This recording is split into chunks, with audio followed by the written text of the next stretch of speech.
Test 1, 2, 3. This is a test 1, 2, 3.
Good evening and welcome to the September 11th Suffolk City Public Schools work session.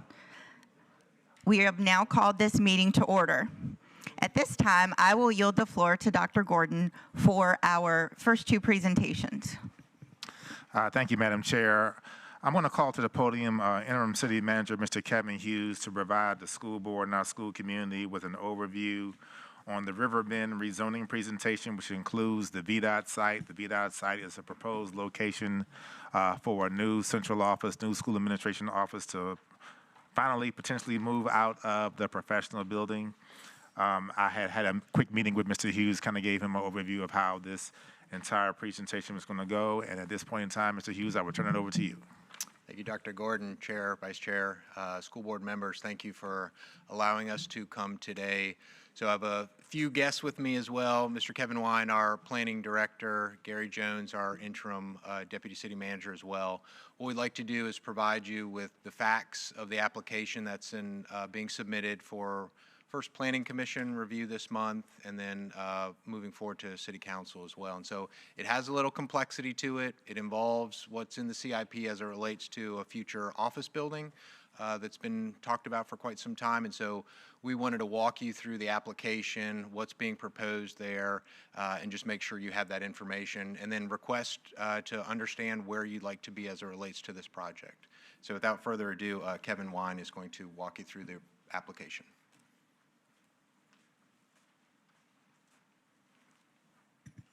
Thank you, Mr. Manager. Mr. Superintendent, Chairperson, and Vice Chairperson, I wanted to take a moment to brief you on the project as proposed. This is a project that has been submitted to our office for rezoning. It has formerly housed the VDOT operation site there for quite a while before they moved their operations up to the north end of the city. And this is an application that will go before our Planning Commission for its first public hearing next Tuesday at 2 p.m. But here you have the site. It is an 89-acre site consisting of 3 separate parcels. 2 of those are under VDOT ownership with a contract purchaser. And then you have a small portion that is owned by the EDA, who is a party to the application, as it would provide some additional access. But like I said, this is an 89-acre site located directly on North Main Street, and it's immediately south of the Obacy Place development, which was a rezoning about a decade ago. The site is currently zoned B2. That's our general commercial zoning district. You see that along a lot of our larger transportation corridors. And the small piece that's owned by the EDA, that is MUD, that's our mixed-use development overlay district. In this case, what is being proposed by the applicant is to rezone 72 acres of the site. This would be rezoned to RU18, and ultimately that would allow for the construction of 497 residential units, the breakdown being 329 of those would be townhome units, and 168 of those would be age-restricted multifamily units. They would preserve 17 acres of it for B2, and this would allow for potential office use along North Main Street, waterfront marina and clubhouse, and a potential restaurant at the southeast corner that would be located along the Nansemond River.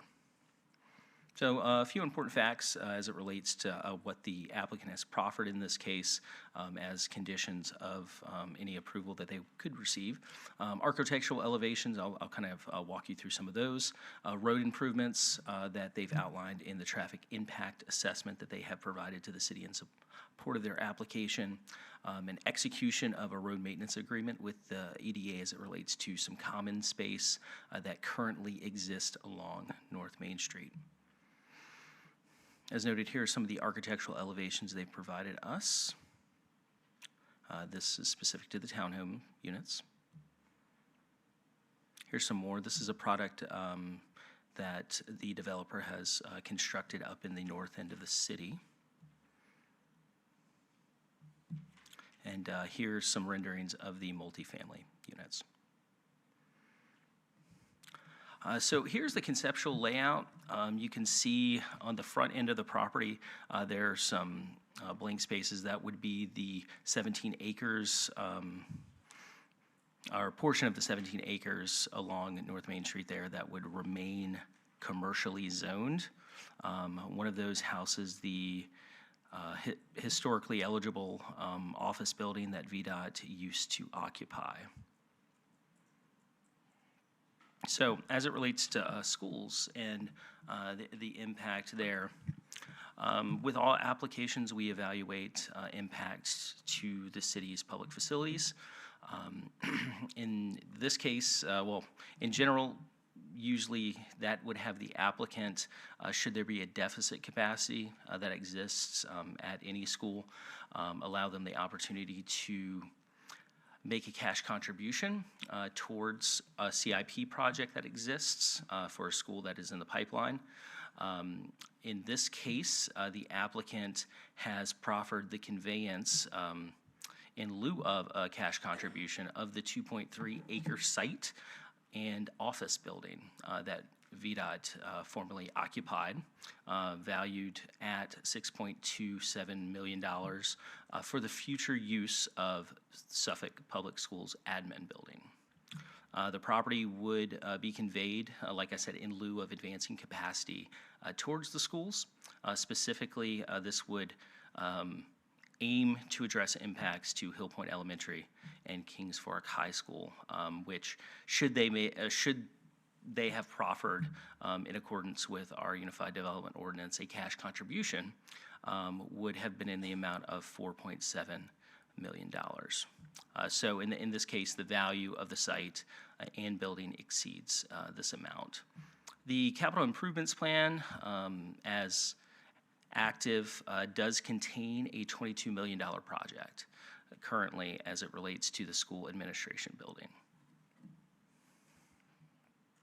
So as it relates to the next steps on this application, as I stated, next week the Planning Commission has a public hearing scheduled to consider this item.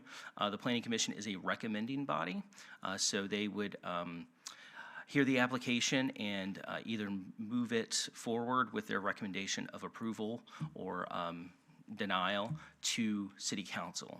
City Council's public hearing, should the Planning Commission act on it at their meeting next week, is tentatively scheduled for October 15th on this item.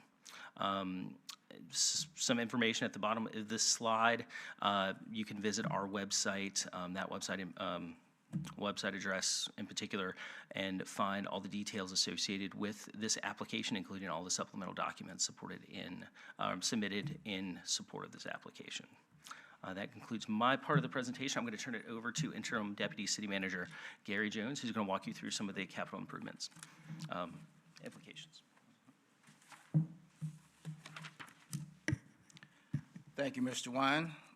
Good evening, Madam Chair, Vice Chair, Superintendent, members of the board. As you heard Kevin say in the presentation, the applicant has proffered 2.3 acres and a building to go along with that for potential use as the school administration building. But before I get into that, let me give you a little background on the current location of school administration and a little history of what we've done there. Currently, school administration is located in the professional building, which is a 28,000 square foot, 6-story facility that about 23,000 square feet of that is actually leased and used by school administration. It was built by a developer back in 2003, and the lease began then and went to 2013. It was a 10-year lease to satisfy the historic tax credits. And at the end of that initial lease, the building was sold to Global Realty. And there have been three 5-year consecutive renewals of that executed lease, and the current one ends in December of 2028. Of course, as you know, Suffolk Schools has outgrown this facility.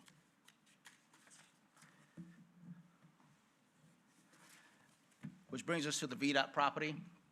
The VDOT property, which was formerly the Hampton Roads headquarters for VDOT, located on Main Street. It's approximately 39,000 square feet in total space. It was originally built in the 1940s and it was expanded in the 1960s. Had two expansions, one in the 1960s and one in the 1990s. Of course, VDOT vacated the facility in 2018. As Kevin mentioned, in the CIP, there's a project listed there for school administration building. The building is currently listed as $22 million, a $22 million project, but majority of that funding is shown in the out years of fiscal years 31 and 35. There is some current funding that's available right now at $2 million and then proposed $4 million in 2027. But as you can see, the $16 million is out there in the years 31 through 35. Some of the other school projects that are competing for this funding in 31-35 is Kilby Shores Elementary, Forest Glen Middle School, Nansman Parkway Elementary, and Nance River High School, as well as John Yates Middle School. For the VDOT site, there's some estimates, some build-out estimates that we put together, ranging anywhere from $150 to $175 a square foot, which brings the total cost to about 5.8 to either $6.8 million. And with an additional $500,000 or $750,000 towards site development. I'm going to ask Mr. Hughes to come forward now to talk about some of the options we're looking at for this. So this has essentially reached the conclusion of our information presentation for you this afternoon. What we'd like to do is receive a formal response from the school board as it relates to the proposal with the application that's in front of you. And if there are questions that exist now or following the meeting that we can assist you with in the application or thoughts related to it, we'd be happy to do so. We've done some preliminary work, as Mr. Jones outlined, as it relates to getting the building into a position to where it can be occupied for the needs of the school administration. But we would not dig in much deeper until we know where this project's actually going. Are there any questions we can answer? Thank you, Mr. Hughes. I have several, but I'm going to allow my colleagues to go first. So if any of you have questions, if you could just turn your mic on and put your hand up because I can't see your light. Okay, Kim. Thank you for the presentation. I appreciate it. I do have several questions as well. I'll try and pick a couple of them, and if we get to circle back around, maybe I'll come back to it. My first question is, as was just mentioned, for fiscal year 26 and 27, there's $2 million and $4 million on the document you gave us. When I look at our CIP, I don't see that money on here because our CIP picks up the administrative building starting in fiscal year 2032, 2033. So is this a proposal for us to rewrite our CIP to accommodate that $2 and $4 million, or where is that $2 and $4 million for this year and next year coming from if we were to move forward with this and need that money to renovate the build-out cost of this building? The CIP you're looking at is what exactly? The current CIP, I believe this is the school board's current CIP. Gotcha. Our current CIP doesn't have the administrative building anywhere on here until we get to the year 2031, I believe, if I'm reading right now. 2032 is our first $2 million. It's not budgeted, which means if this is coming out of our CIP, the initial $2 million that you mentioned for this year and $4 million for next year would be taken from something else on our CIP, which has been bumped ahead of it according to our current plan. So I'm just inquiring for that first initial one. Where is that money coming from? Are you proposing that we rewrite our CIP to accommodate this? So this is the challenge. Not challenge is the correct word, but essentially, when we were looking at, and the CIP was adopted last year, the proposal that you received today did not exist. And so the plan was to build a brand new office building out on 460 behind the operations center. And so with that in the approved CIP, there was $2 million that was currently passed in council's budget in the CIP to begin some initial planning work. And so there's $2 million that sits under the approved CIP. If this proposal were to move forward, what we would look at is a couple of different strategies that we've explored thus far. And that's not probably shown on your CIP because obviously this proposal didn't exist at the time of the construction of your CIP. The two strategies that exist are one, where we would introduce an opportunity for a development partner probably using something like the Virginia and state federal historic tax program, similar to what happened in the professional building, in a lease scenario. And so they would bring forward the funding to renovate the facility under a lease scenario. The very important caveat being that we would want to introduce in that lease scenario an opportunity to purchase the building. And so the goal would be to avoid a situation that we're currently in today, to where it's not adequate for use, but we're kind of stuck in a lease scenario. And so that would be a scenario number one.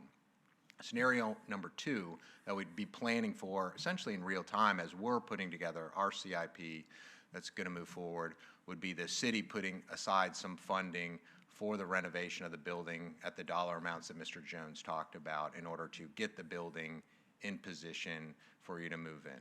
We have some time, but we need to work within the realistic timetables. And so that realistic timetables is the world that you have is your lease expires at the end of 2028.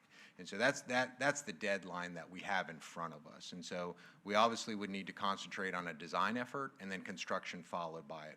Whether or not that all needs to be funded in this year's CIP, there's probably an opportunity to stage some of that spend if we go down the scenario that the city owns and builds out the space on behalf of the school board. So some things that have to get worked out, but those are the current strategies.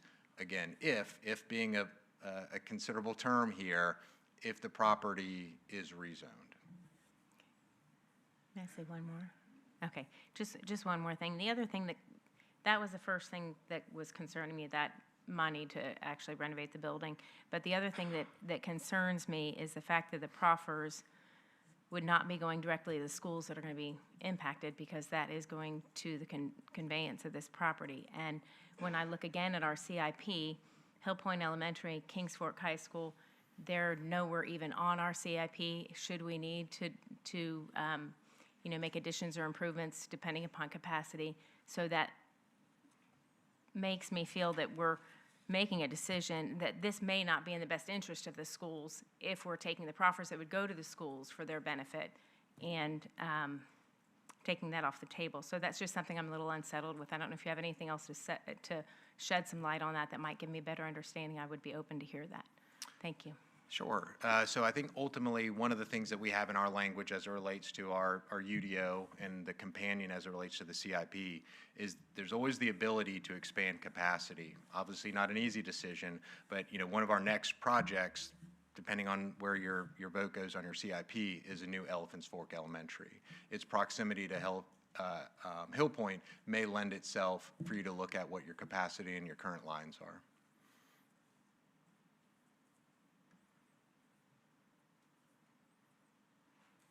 Anyone else? Board Member Brittingham. Thank you, Madam Chair. I want to echo some of the concerns that Board Member Slingoff just put forth. If this was a project that was a standalone project for the school administrative offices, potentially this seems like a really good fit for a building project for us. However, this is attached to a developer that is going to bring in so many units into this area. And so my concern is that we have schools in this district that are at capacity or pushing capacity. So I don't know that it's in the best interest of the students for us to go forward with this project if it means that we're tagging on an additional 800 units into that area, which is going to cause more of an issue on the front end of this project, because schools don't get built in a day. It takes several years of planning and building to put them, in place. And so what is the school division going to do in the meanwhile when these housing developments are coming in? How would we deal with that capacity issue is my concern. So what is the timeline for this development and put these housing units in versus how quickly can we put in the capacity we need for our schools? So and you can shed some light on that timeline, because it's going to be really important that we align that so that we don't wind up with more capacity issues than we already have. Wait, Kevin, have you seen?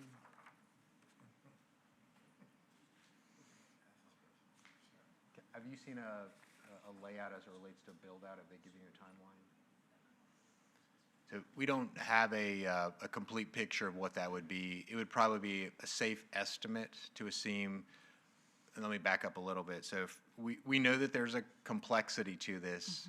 We don't present to you very often.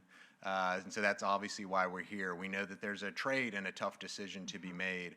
Obviously, we're used to that, council's used to that, and that's why we're here today, to understand where you want to sit and what is your guidance as it relates to maybe what you want city council to consider with this as well.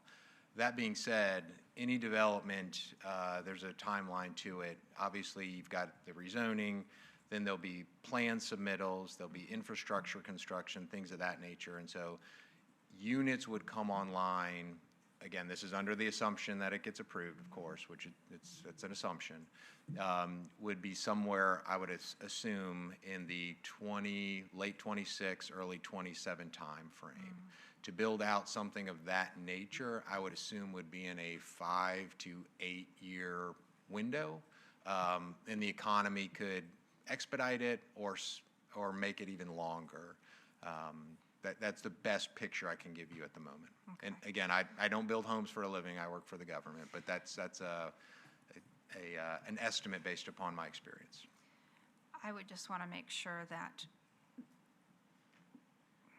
with the developments coming in, that either prior to or concurrent with, we were building for these schools in order for them to be prepared. 5 to 8 years seems like a lot of time, but it's really not when it comes to families that move in quickly and then school systems that don't have the space necessary to accommodate that. So, thank you. Mr. Riddick? I'm glad to see that Suffolk is maintaining the interest of those who would like to do business in our city. This here speaks volumes to that we're doing something right, that someone wants to come and put 400 plus units here in our city, especially in the historic Suffolk Borough. Where my concerns come in at is this: we don't have a realistic replacement plan for our existing infrastructure needs for our schools, as far as joint between us and the city. I understand we say CIP, but it's fluid. Year one is really what the media is. Everything else is hypothetically speaking. And in this, less than 5 minutes away from the site, you have 2 schools that are at capacity, and we don't have anywhere else to grow and send them.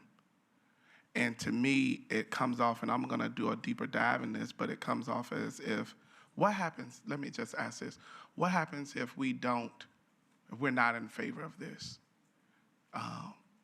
So ultimately, that'll be I think City Council, speaking on their behalf, is very interested to know where this body sits on this application.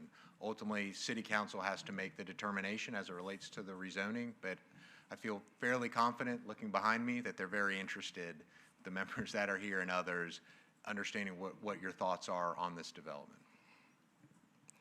It's a great opportunity, but it's poor timing for us, because our administrative staff are in a building where literally, and I experienced all seasons in one day, I walked in the office that was close to Main Street, and I was freezing almost. No, burning up.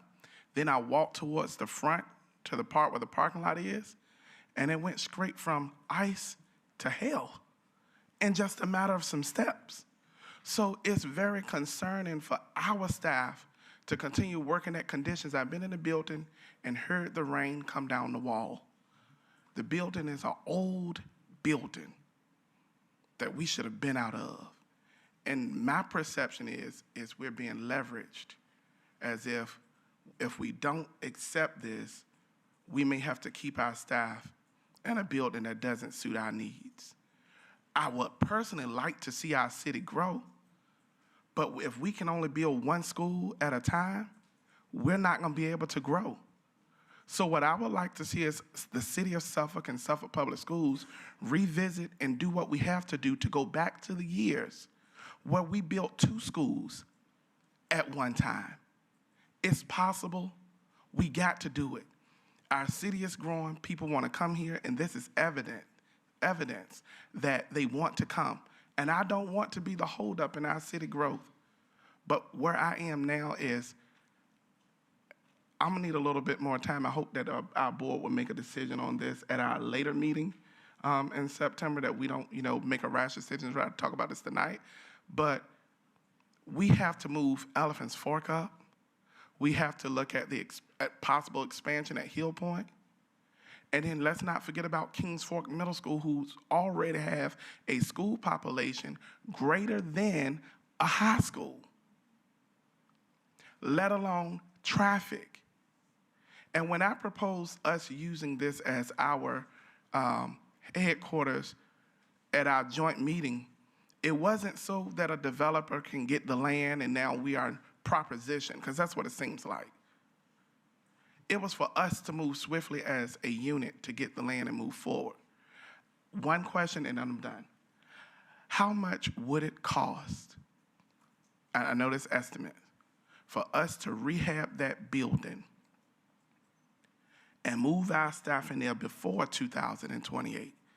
Because what I'm proposing, and I'm a little more aggressive in this, is that money be put in escrow and we stop paying rent at the professional building until they fix the HVAC situations. Because we can't do that. But how much money do you think that would cost us?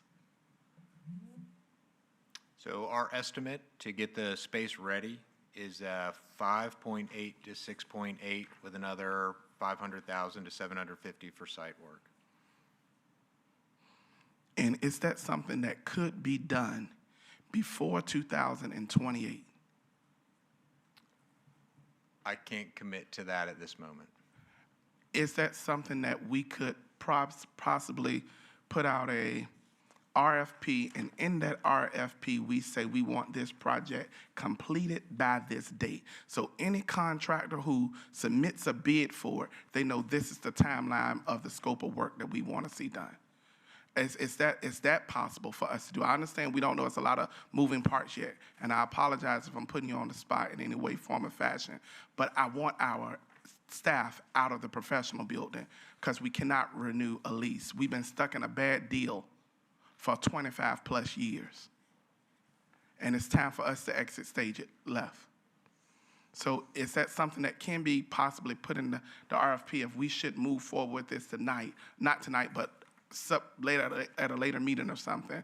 Is that something that's $6 million? Can we move forward with having that done in stone coming out of your CIP, not ours? Well, as I mentioned, we're looking at multiple strategies to build what I mentioned to you. One of those strategies would include working with an owner that would be able to go through the historic tax credit program as it relates to some additional funding to bring to suit on the project and would not burden the CIP additionally. And so we're very interested in that scenario. And so I'm unable to commit to your exact request at this stage because we're so early on. Gotcha. Last follow-up, just off of what you just stated. If we take the option of using the latter suggestion, somebody else get it, they do the work, they put in the lease. I heard you say we have the option to buy. Is it permissible for us to put a cap in there? Because if they fix this building up, and they may charge more than what it would cost us. So how do we protect the financial interests of both governing bodies here? Right. So that would be part of the lease term. So the goal that we are working through as it relates to that strategy is using the same lease rate that you're currently at today. It's a much larger building by about 10,000 square feet, but also presetting what the purchase rate amount would be and when we could have that option to do. And so learning from what's occurred at the professional building, we want to bring that into this agreement, again, if we go in that scenario, under the scenario that we would control and have ownership of the building long-term. Thank you all so much. Y'all are outstanding. I look forward to further dialogue about this. Anyone over on this side? No? My turn. I know, well, they did knock some off the list for me, so I appreciate that, y'all. I just want to clarify a couple of things that I heard in the presentation, and then I'll jump into as quickly as I can, the questions that I came up with reviewing this presentation. Does VDOT own the larger portion of this currently, and they're the applicant for rezoning? VDOT owns the property that was described in here, the majority of it, almost 80-some acres. They are a signator as the property owner, but they are not the applicant because they are not seeking the rezoning. Their contracted buyer is seeking the rezoning. Okay. And then as far as the EDA, that small portion that's owned, who is the owner on lease? Like, is that a city?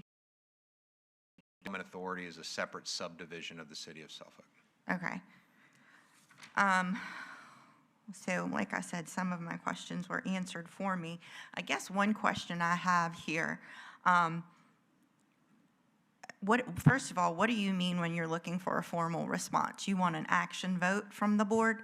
I think we would like a written correspondence by the beginning of October, as assuming that this moves from Planning Commission this month to City Council. I think a realistic time frame would be the beginning of October, and whether that's a letter format or a vote, something that council can read, see, and fully understand where the board would like to be. Sure.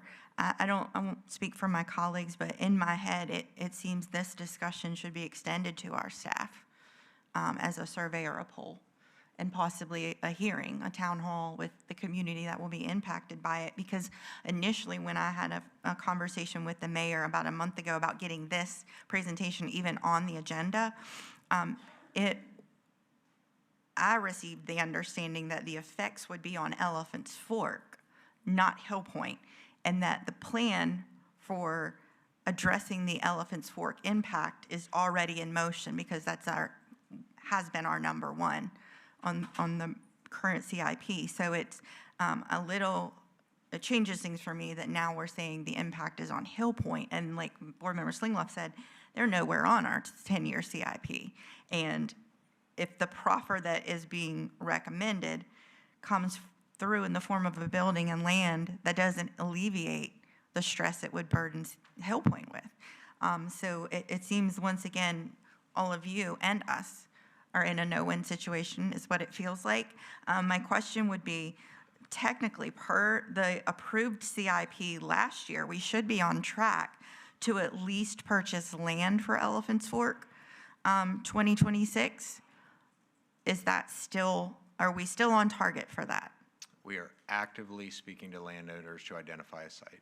Okay, because in April, when we had our last joint meeting, I think Mr. Moore indicated there were 4 possibilities, but 2 really preferred. And so I want to know, number 1, are we still on target to purchase land for Elephant's Fork? And then number 2, if at the end of our research and dialogue, we can support this project and moving forward with the school administrative building, can the city commit to working on both simultaneously?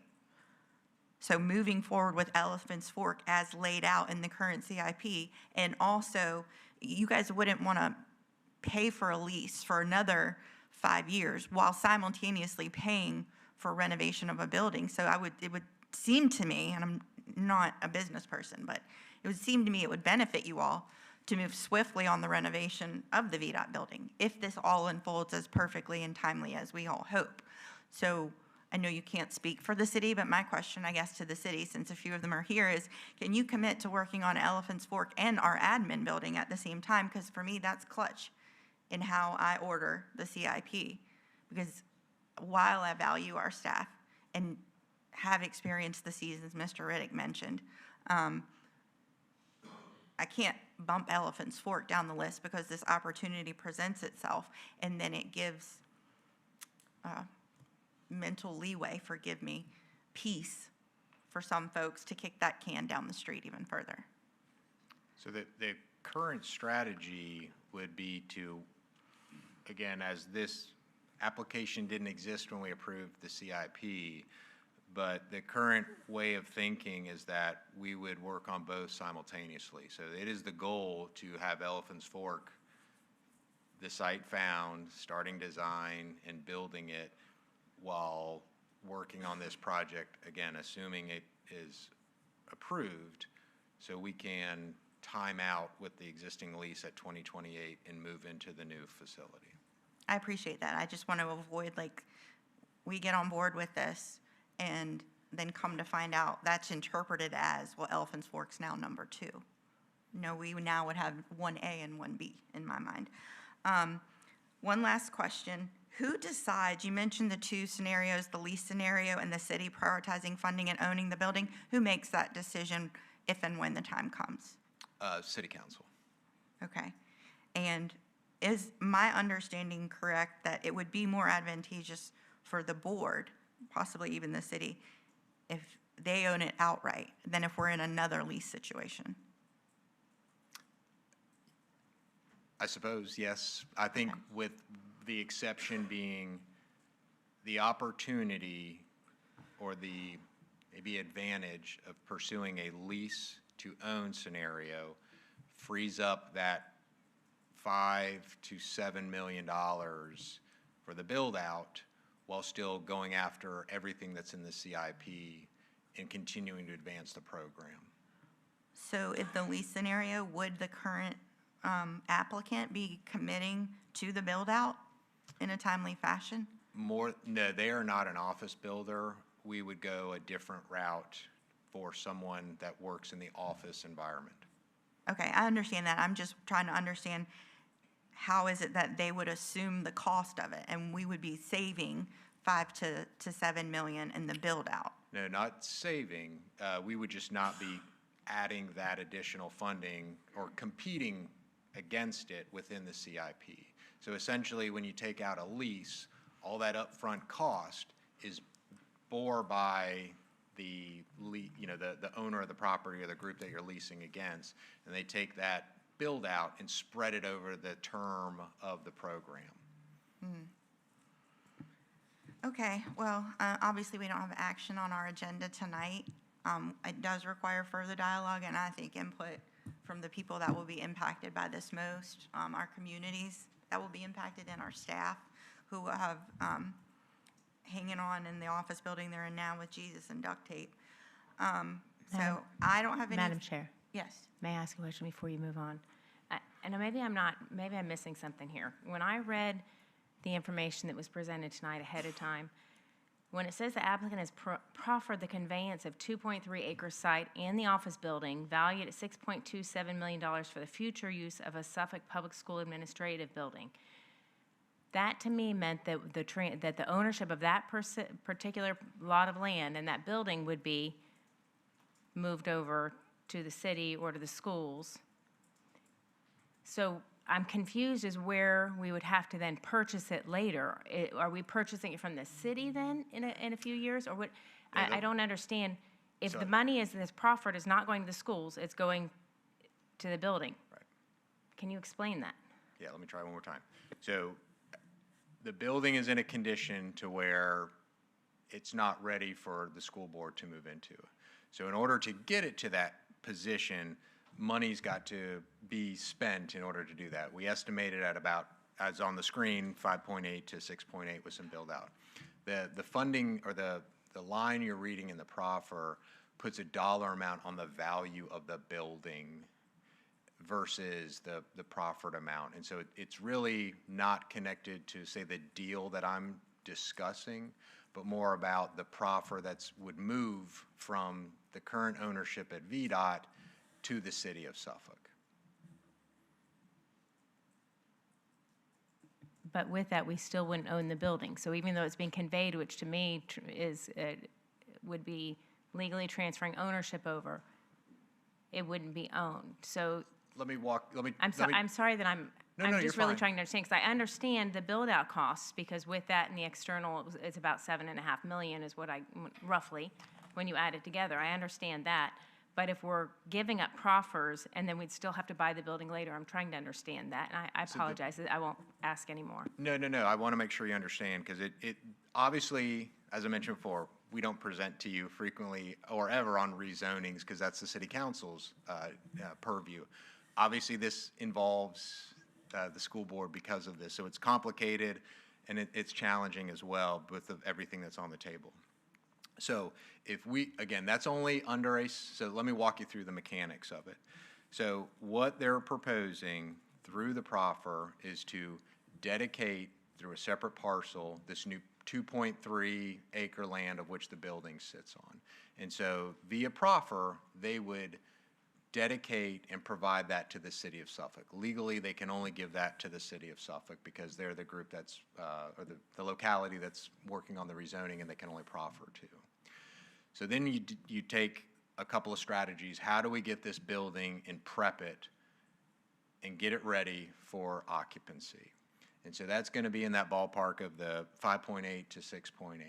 And so then you look at, okay, what are the strategies to do that? Strategy one would include bringing in an office developer. They put up that money, and essentially at the end of your lease, call it 7 to 10 years, you would buy the building for what they put into it, so that 5 to 8 to 7. So you're buying those the improvements on the tail end. The alternative strategy is essentially we go out and put the 5.8 or 6.8 into it and build it out for the school board. I'm going to allow Dr. Gordon to ask a couple questions before we conclude your part, but I appreciate your time, all of you. Thank you, Ms. Howe. Thank you, Mr. Hughes, Mr. Jones, Mr. Vine, for taking the time to kind of break this down from the city's perspective. I don't really have questions, but I just want to make sure that we have an established timeline and overview of kind of what we're looking at based on some conversations that Mr. Hughes and I have had, and just looking at, I think, Mr. Hughes, you can tell from the questions and or concerns that are coming from the board. So we have 39 months left on our lease in the professional building. Design work for the VDOT property, we'll just say it will take 9 months, with the construction or renovation taking 20 to 24. So we're looking at 33 months right there. During that same time frame, I think part of the confusion that you can hear from some of the board members is when you look at slide 14, we have the $2 million and $4 million that Ms. Slingleff was referring to. Then, of course, there's 3 years where there's nothing. And that, of course, doesn't match up with our timeline of when we have to be able to get out, but also to the questions that came from our board members referencing doing multiple projects at the same time, with the Elephant's Fork currently, depending on if the board changes that later on this evening, being number one. And of course, as Mr. Riddick was referring to, that includes the land acquisition too. So out of those 33 months of potentially getting everything done, we still would have to have the ability to move too. And part of that lease expiring in December 2028, we're not moving over Christmas break, so we're going to try to move well before then, which I think is part of the point that Mr. Riddick was referring to when it came to how things can get done. I think that one of the things that I would suggest and offer to the board, and hopefully that you can also offer to council, is we probably need to set up a joint meeting in order to be able to kind of discuss this. I know that tentatively, based on the slide deck, is saying that the council may vote on October 16th, but usually we have a joint meeting in the month of October anyway to be able to discuss the school board's requests that are in the CIP so that the city council can have a greater understanding of those needs. This is part of the reason why we can discuss, functional capacity versus enrollment, and just taking a look at where our pockets of growth are.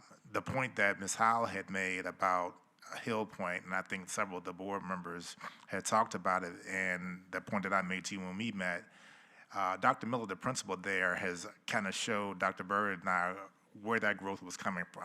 And that this project doesn't include some of the buildings that are new homes that are actually coming up in Hill Point right now. He's already seen an influx from that in the last couple of years, and probably the last 12 months really, and Hill Point is at capacity. It's at capacity right now. It may change next year, but based on these new homes that are going up, I seriously doubt it. So when we're taking a look at Kings Fork High School has a current student enrollment of 1770 or so, plus or minus 5. Kings Fork Middle School is right around 1,000, and Hill Point's pushing 800. You know, so the way we kind of look at things, 800 is kind of the maximum number that we would like to have at any of our elementary schools.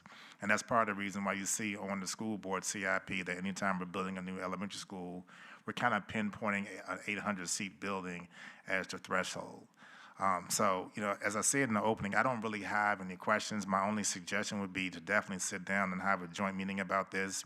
The good thing here on the school system side is that we actually have 2 meetings before a potential vote from the council on October 16th, with our second meeting on the 25th and our first meeting in October. But depending on how the flexibility, because I don't want to put you in a bad spot and having you speak for council, depending on the flexibility that you all may have in council, potentially moving your final decision to the end of October will allow a greater opportunity to have both the city council and school board get together, kind of rehash this presentation. By that time, the school board would have submitted the CIP. I'm going to submit that to you tomorrow, depending on how the board votes today, give a chance to debrief on that. And I think that's just the best way to be able to address any additional questions that may come up from the board from that time, the feedback that I know we're going to get from the school community and any of the residents in the city between now and then. I just think that'll be a great opportunity for collaboration and to kind of answer some of these questions that may have went unanswered tonight.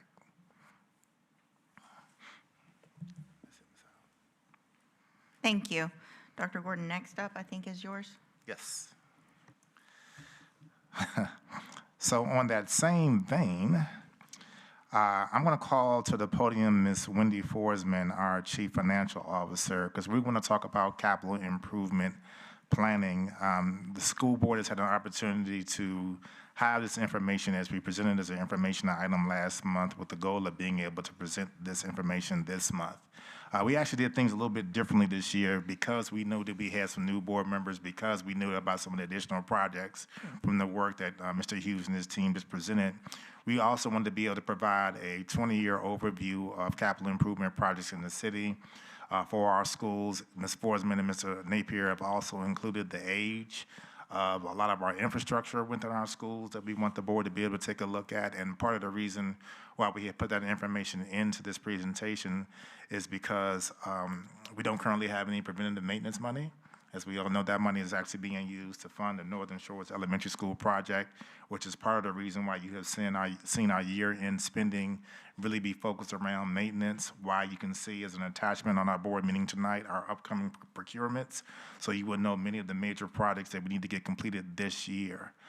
So with that being said, Ms. Forsman has about 11 slides that she's going to kind of brush through pretty quickly that will help to tee up your CIP discussion. Ms. Forsman? Good evening. Thank you, Dr. Gordon.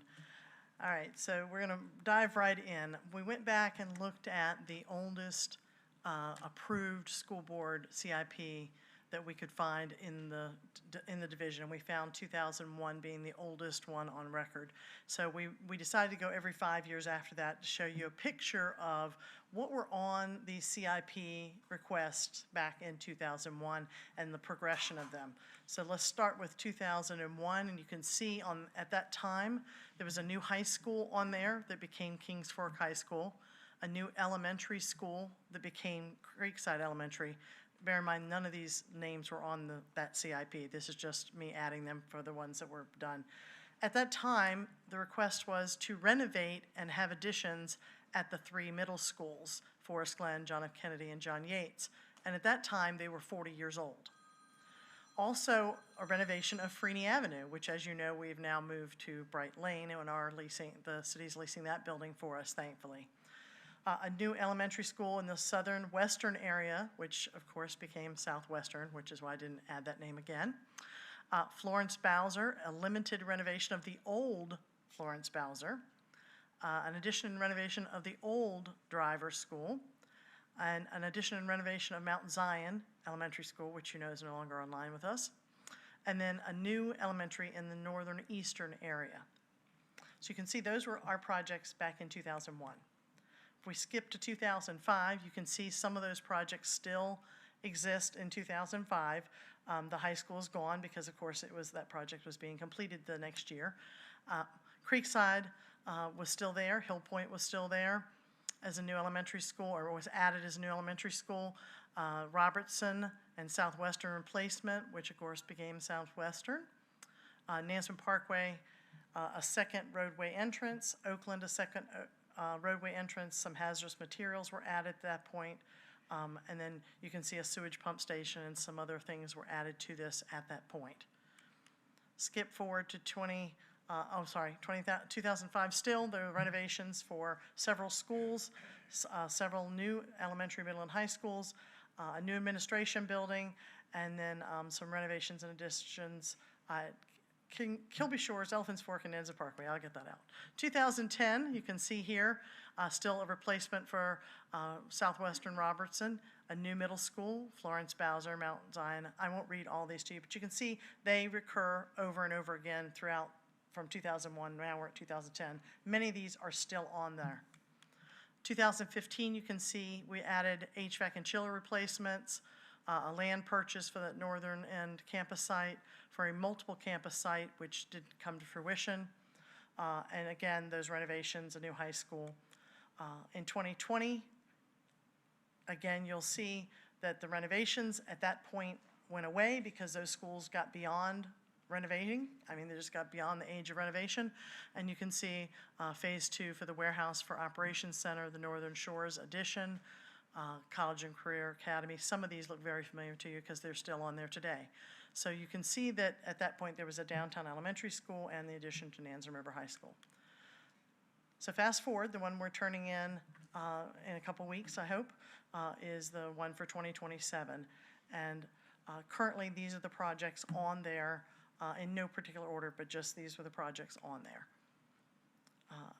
Of significance to note is that projects funded years 5 through 10, 7 of the 11 projects on this proposal, the city has delayed the funding until those outer years.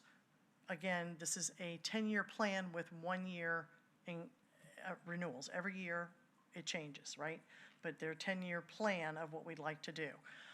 So most of these projects that you see on the CIP tonight, the ones you've been looking at, I hope, over the last 4 weeks, really show you that they've been on there quite a while, and they have changed and morphed in different fashions from renovations to new ones and additions and things, but you can see that a lot of them have been on there for almost 20 years. So it's important to note that we have asked for these things over and over again. Are there any questions? Thank you, Ms. Forsman. I don't have any specific questions for you, but I have a couple of questions before we begin filling this out. Does anyone have any questions for Ms. Forsman? Seems like no. I will point out, for me, it's a struggle to complete this tonight with no resolution to how we want to move on our SAO building, because right now it's at nearly the bottom of our current CIP. I don't feel comfortable moving it up to number 2 yet if we don't have some concerns resolved. But I also anticipate if we don't move it up to number 2, then it will be said that we didn't support handling SAO when the availability was there. So I understand we have to turn the CIP in when? Tomorrow? Tomorrow. Great. Well, I would like dialogue, but I just want to go ahead and just be transparent with all the feedback I've had in the community, listening to Dr. Green's comments, conversations with the mayor, conversations with Dr. Gordon.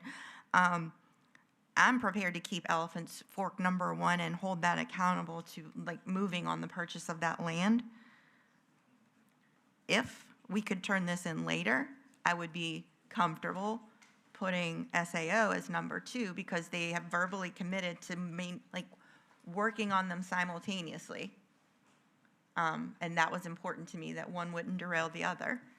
And I'll go ahead and be truthful. I'm putting duty to my borough. I'm moving the Nansemond River addition up because it's crisis mode now, and we cannot have mobiles at a secondary school for a variety of reasons.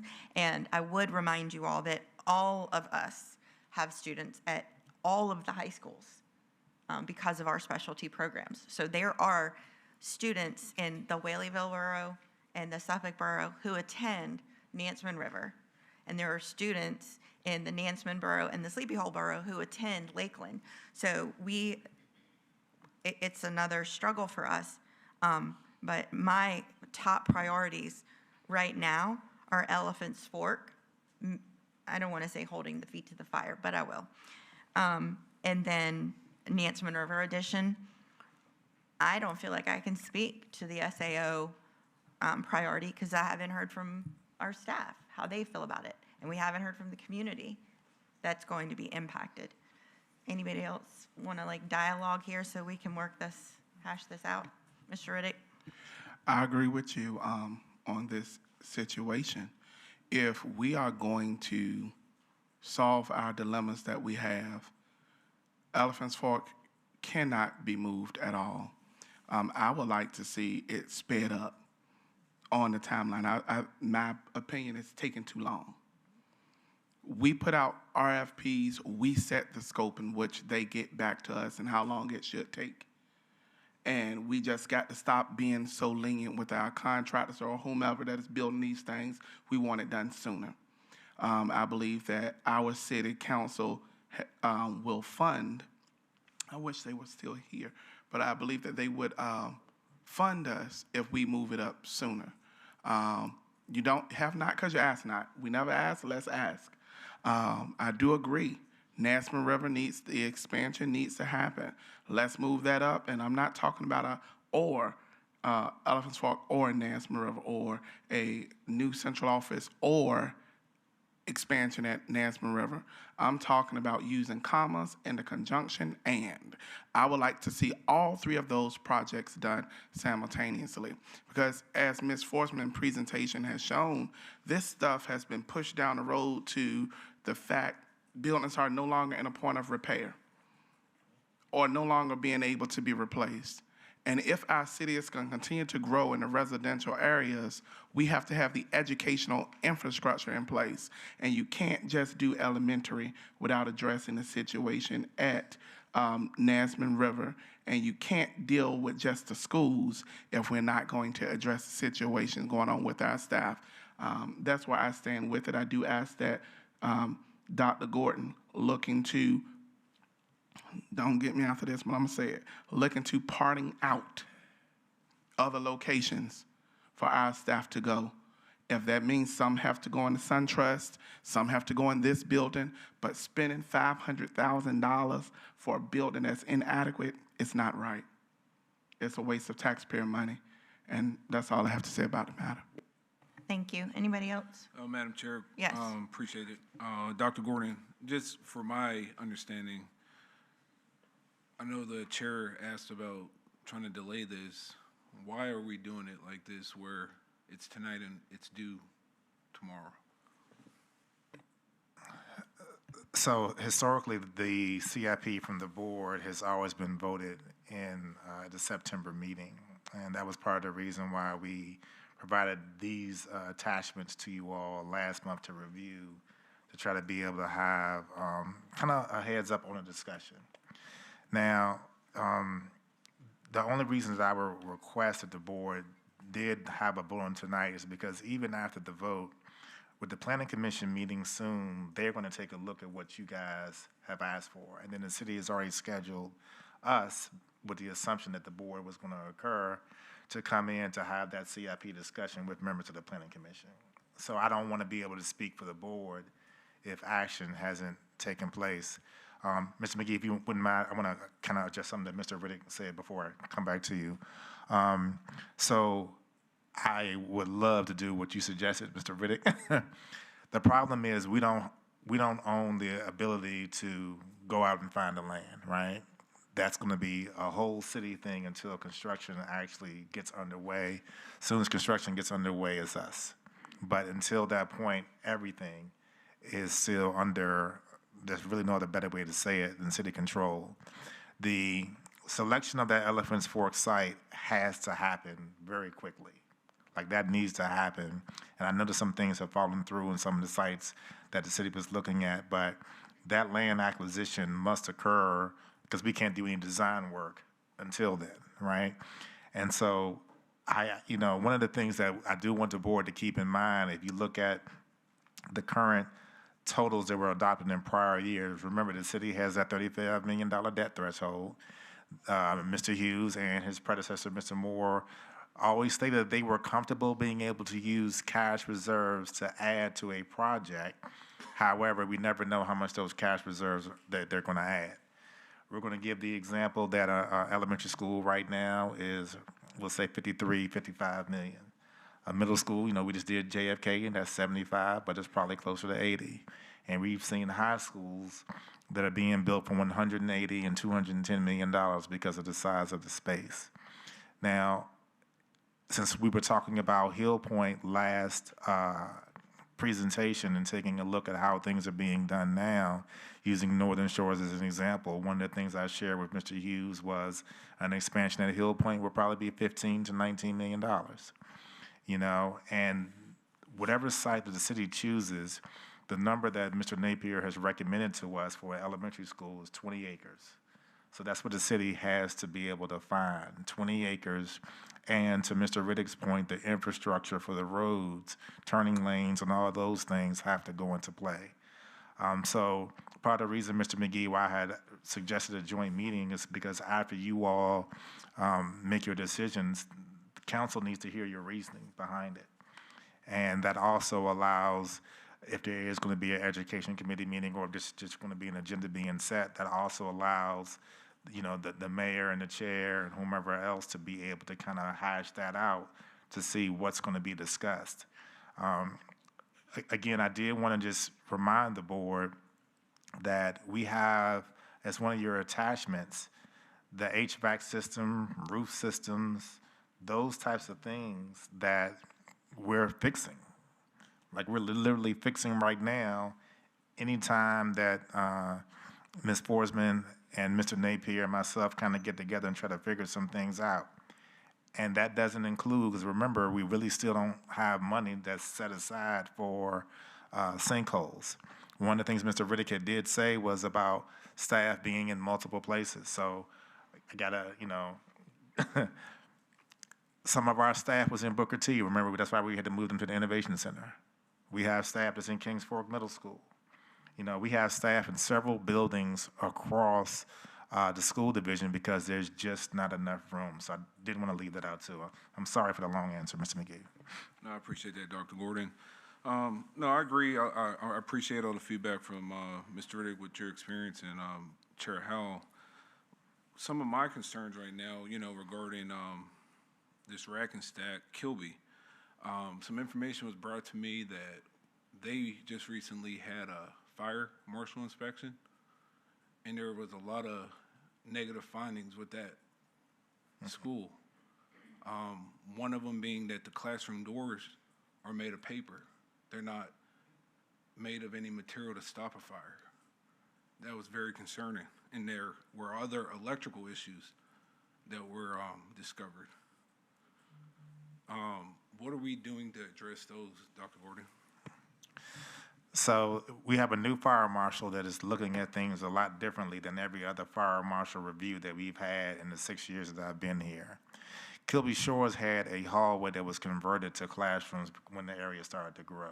The doors that he's referring to aren't fire resistant, but it's never been a concern when it comes to that area because that hallway doors that leads to that hallway are fire resistant, so we'll close it off. The electrical stuff is because we've had staff that was using power strips instead of surge protectors.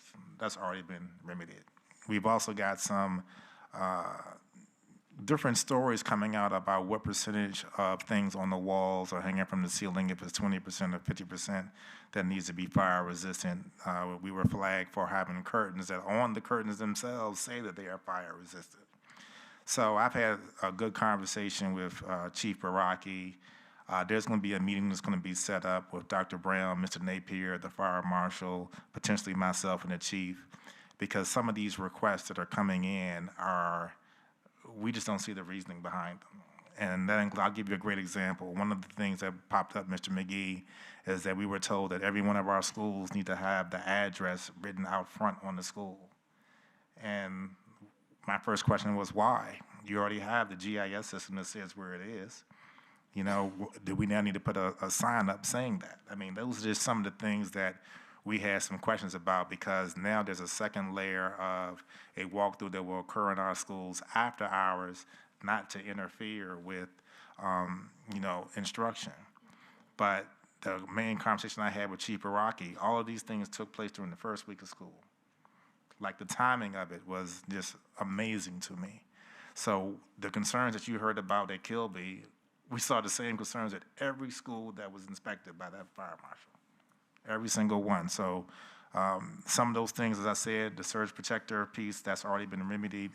But we're going to have a meeting to get everyone on the same page, because we feel that some of the expectations in the timeline for some of these corrections aren't feasible while school is in session.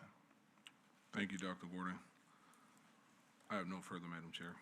If I can just jump in, and I will give everybody an opportunity to speak. I want to point something out, especially for Mrs. Fields and Mr. McGee. The ones at the top where the number is in red, those are locked in. So when you begin rank ordering your priorities, you begin with Elephant's Fork. And I know that there's a 3 to the left of it. Assuming you want to keep Elephant's Fork in the first position, it would now need to start with number 1, and you work your way down. I would like some clarity, Dr. Gordon, if you could. If we want Elephant's Fork and, say, Nansemond River to begin at the same time, I know Ms. Gardner has asked us not to do 1A and 1B, which is my fault, I did that. Can we put to the left of the number the year we would like them to begin? How do we indicate that 1 and 2 are both 26, 27? Oh, Ms. Howard, that's such a tough question, because in the end, you know, contrary to some of the things that were said, the city always has the authority to rearrange the board's CIP order. So I would ask you still rank them 1, 2, 3, 4, 5, and the main deciding factor is going to be the overall cost of each project. That's what the city is going to have to be able to balance with any existing projects that they may have going on, to determine how much of a cash reserve or how deep they want to go into their debt threshold. So part of me suggesting to have that joint meeting so that you all can verbalize that, even though that's the ranking that we have to do, because we try to keep it clean to help Ms. Gardner out as well, and to make sure that there's not going to be any misinterpretations when it is submitted to the city. Having that verbal conversation will inform them. And I think you all have dropped a lot of hints to that tonight, that even though we're ranking this 1, 2, or whatever, we still would like both of these projects to start during whatever year. And some of those smaller numbers you see signify that design work. So I wish I could give you a better answer to that. No, that's helpful. I just can be very succinct. We have to number them 1 through 11 with no extra letters or years or whatever. And then we have to, I guess, present our dissertation to the city. So with that, anybody else have comments or dialogue about this? Madam Chair, I have a question, and I don't know if this is the appropriate time or place to ask this, but I want to ask Dr. Gordon this because it was brought out last month, I think, some citizens, and it was in the news, and I don't know as a board that we've received anything on this.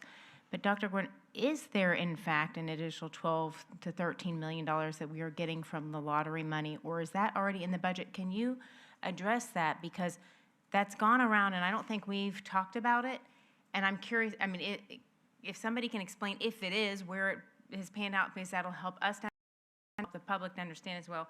And the other thing that I wanted to ask on here, just with this CIP, I don't recall the Early Childhood Center being put on our CIP last year. It may have been, and I just didn't recall it.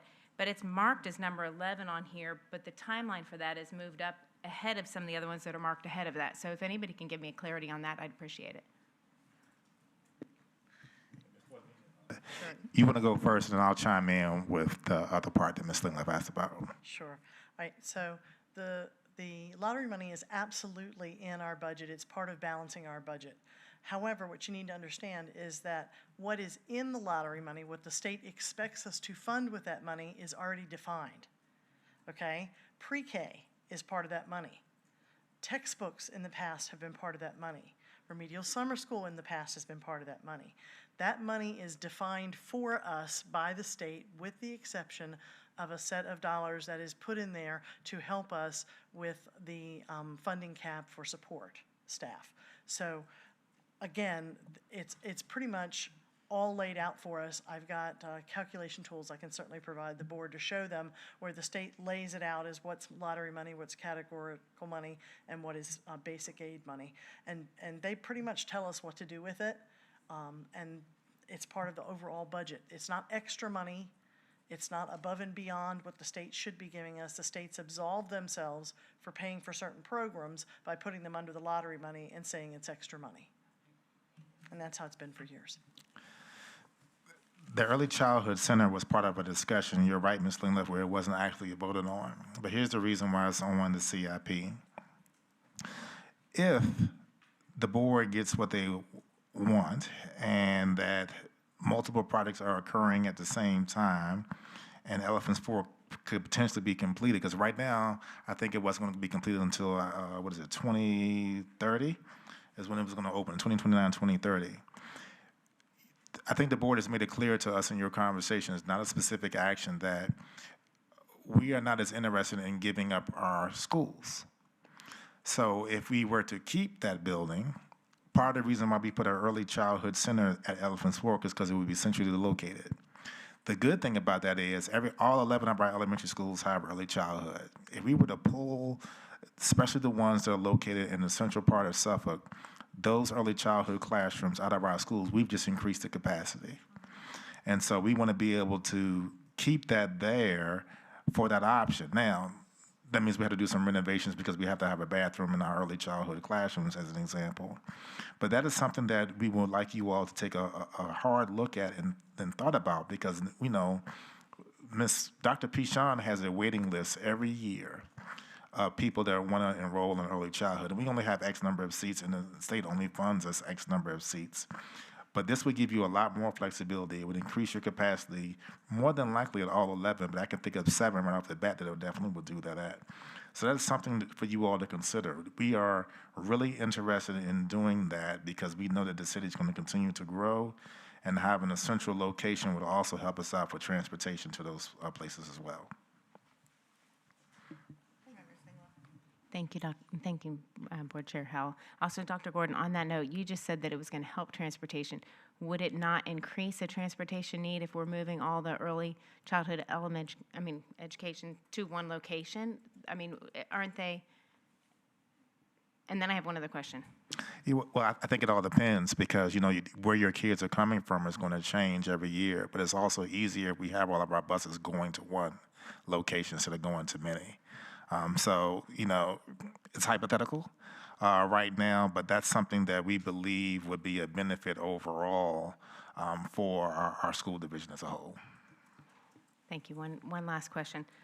Did we, if somebody can refresh my memory, did we ever discuss Elephants Fork being a potential location for the SAO office?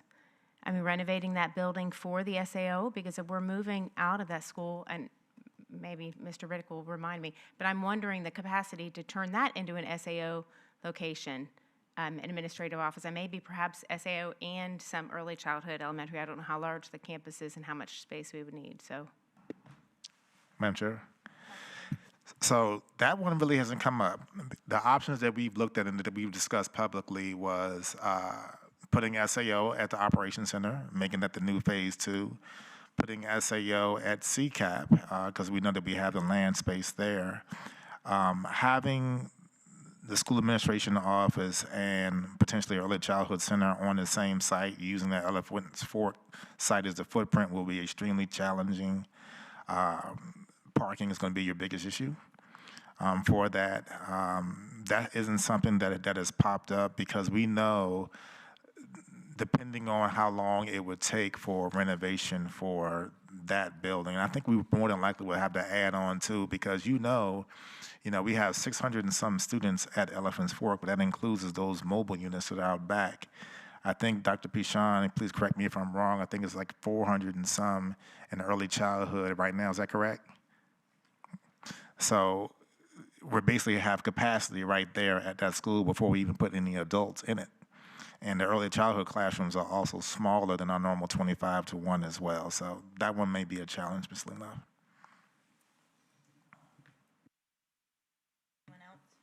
Madam Chair, I have a question. Just for the board and Dr. Gordon, you've been in this for a long time doing it. So, you know, one thing I campaigned on and I heard a lot while campaigning, and I've looked into it, were smaller neighborhood schools. You know, instead of doing these large schools, have we looked at doing smaller schools? Just, you know, a lot of the benefits I read were academic achievement, higher achievement, lower cost, and things like that. That's a great question, Mr. McGee. So that actually came up, I think Tim Johnson was the person that said it at one of our joint meetings, looking to build schools at 600 being the capacity. The only challenge is that means you just have to build more. And you can see that, you know, from the historical concept that we have here, we're looking at 20 years for some of our projects. If the next school that needs to be built here after you all discover some of your priorities, we need to do something about the overcrowding at Florence Bowser versus the increasing population at Creekside. The board, within the next year, if not now, will have to discuss a 12th elementary school. Like, we are literally at that point. Now, we knew the facility study took place in 2021 by Cooperative Strategies, and it pointed out clearly that Florence Bowser was going to be the next school that was going to have the big jump. Now, one of the things that we've kind of discovered from you all's joint meetings is that a lot of times projects have been approved in the city, but they're delayed when they actually get started. So we actually end up getting behind on the UDO because when that project was done in 2021, Cooperative Strategies could only use the proffers that were available at that time. And a lot of stuff has happened since then. There's going to be a boom. Also, like, you know, Forest Glen is our smallest middle school. We're going to see some growth there. We are going to end up seeing some growth at Lakeland High School because of those developments that are coming up and down 58. But we have the capacity to do that there. You know, the argument that has been put out there is that, well, Suffolk Public Schools has had, you know, flat enrollment for the last X number of years. Well, if you look at a lot of our school divisions around us, enrollment's going down. Norfolk Public Schools, for example, they're losing 500 kids a year because there's nowhere else to build homes. Part of the reason why we're increasing in some areas and having these pockets is because where the homes are being built. And, you know, there's been discussions that you all have had at the joint meetings, didn't come from this school board side, but conversations about, you know, rezoning or redistricting. You can't redistrict a school division and build new schools at the same time. It just makes no sense to do that. And even if you did rezone an area, it doesn't change the age of our buildings. When that facility study was first created, everybody was at the table saying, okay, this is going to be like our new constitution. You know, Mr. Riddick, Ms. Jenkins, you all remember, this is going to be our new constitution on how we're going to do things. And that was the order that the school board had chosen for why things were where they were. Now, what we've done, what Mr. Napier's team has done is we looked at what the most expensive things that were in that facility study. That's the stuff that we tried to repair, right, as quickly as possible. But now we're to the point like tennis courts and other things. You can't put Band-Aids on these things anymore. You know, these are things that have to get done. So if we were to build 600 capacity schools, it would be a very similar situation, Mr. McGee, to what happened with Colonel Fred Cherry when we opened the school up, it was close to capacity in year 2. I think that's the biggest concern, at least coming from staff side.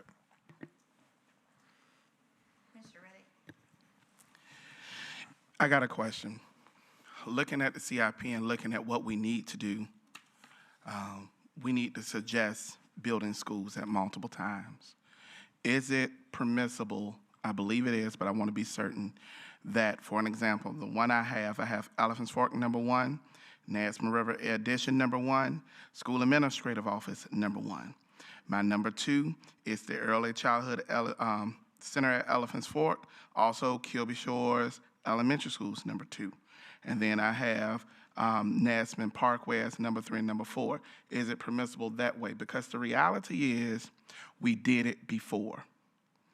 In a tougher economy, we built 2 schools at one time.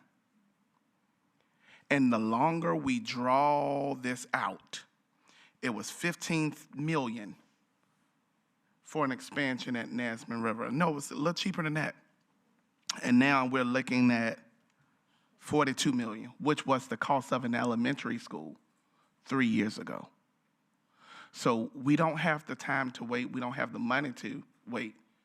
Our city is growing. If we're going to stay with the times, is it permissible for us to submit a CIP with multiple numbers as multiple projects as number one and let them do the fighting about it later? But this is our wish list. This is what we need.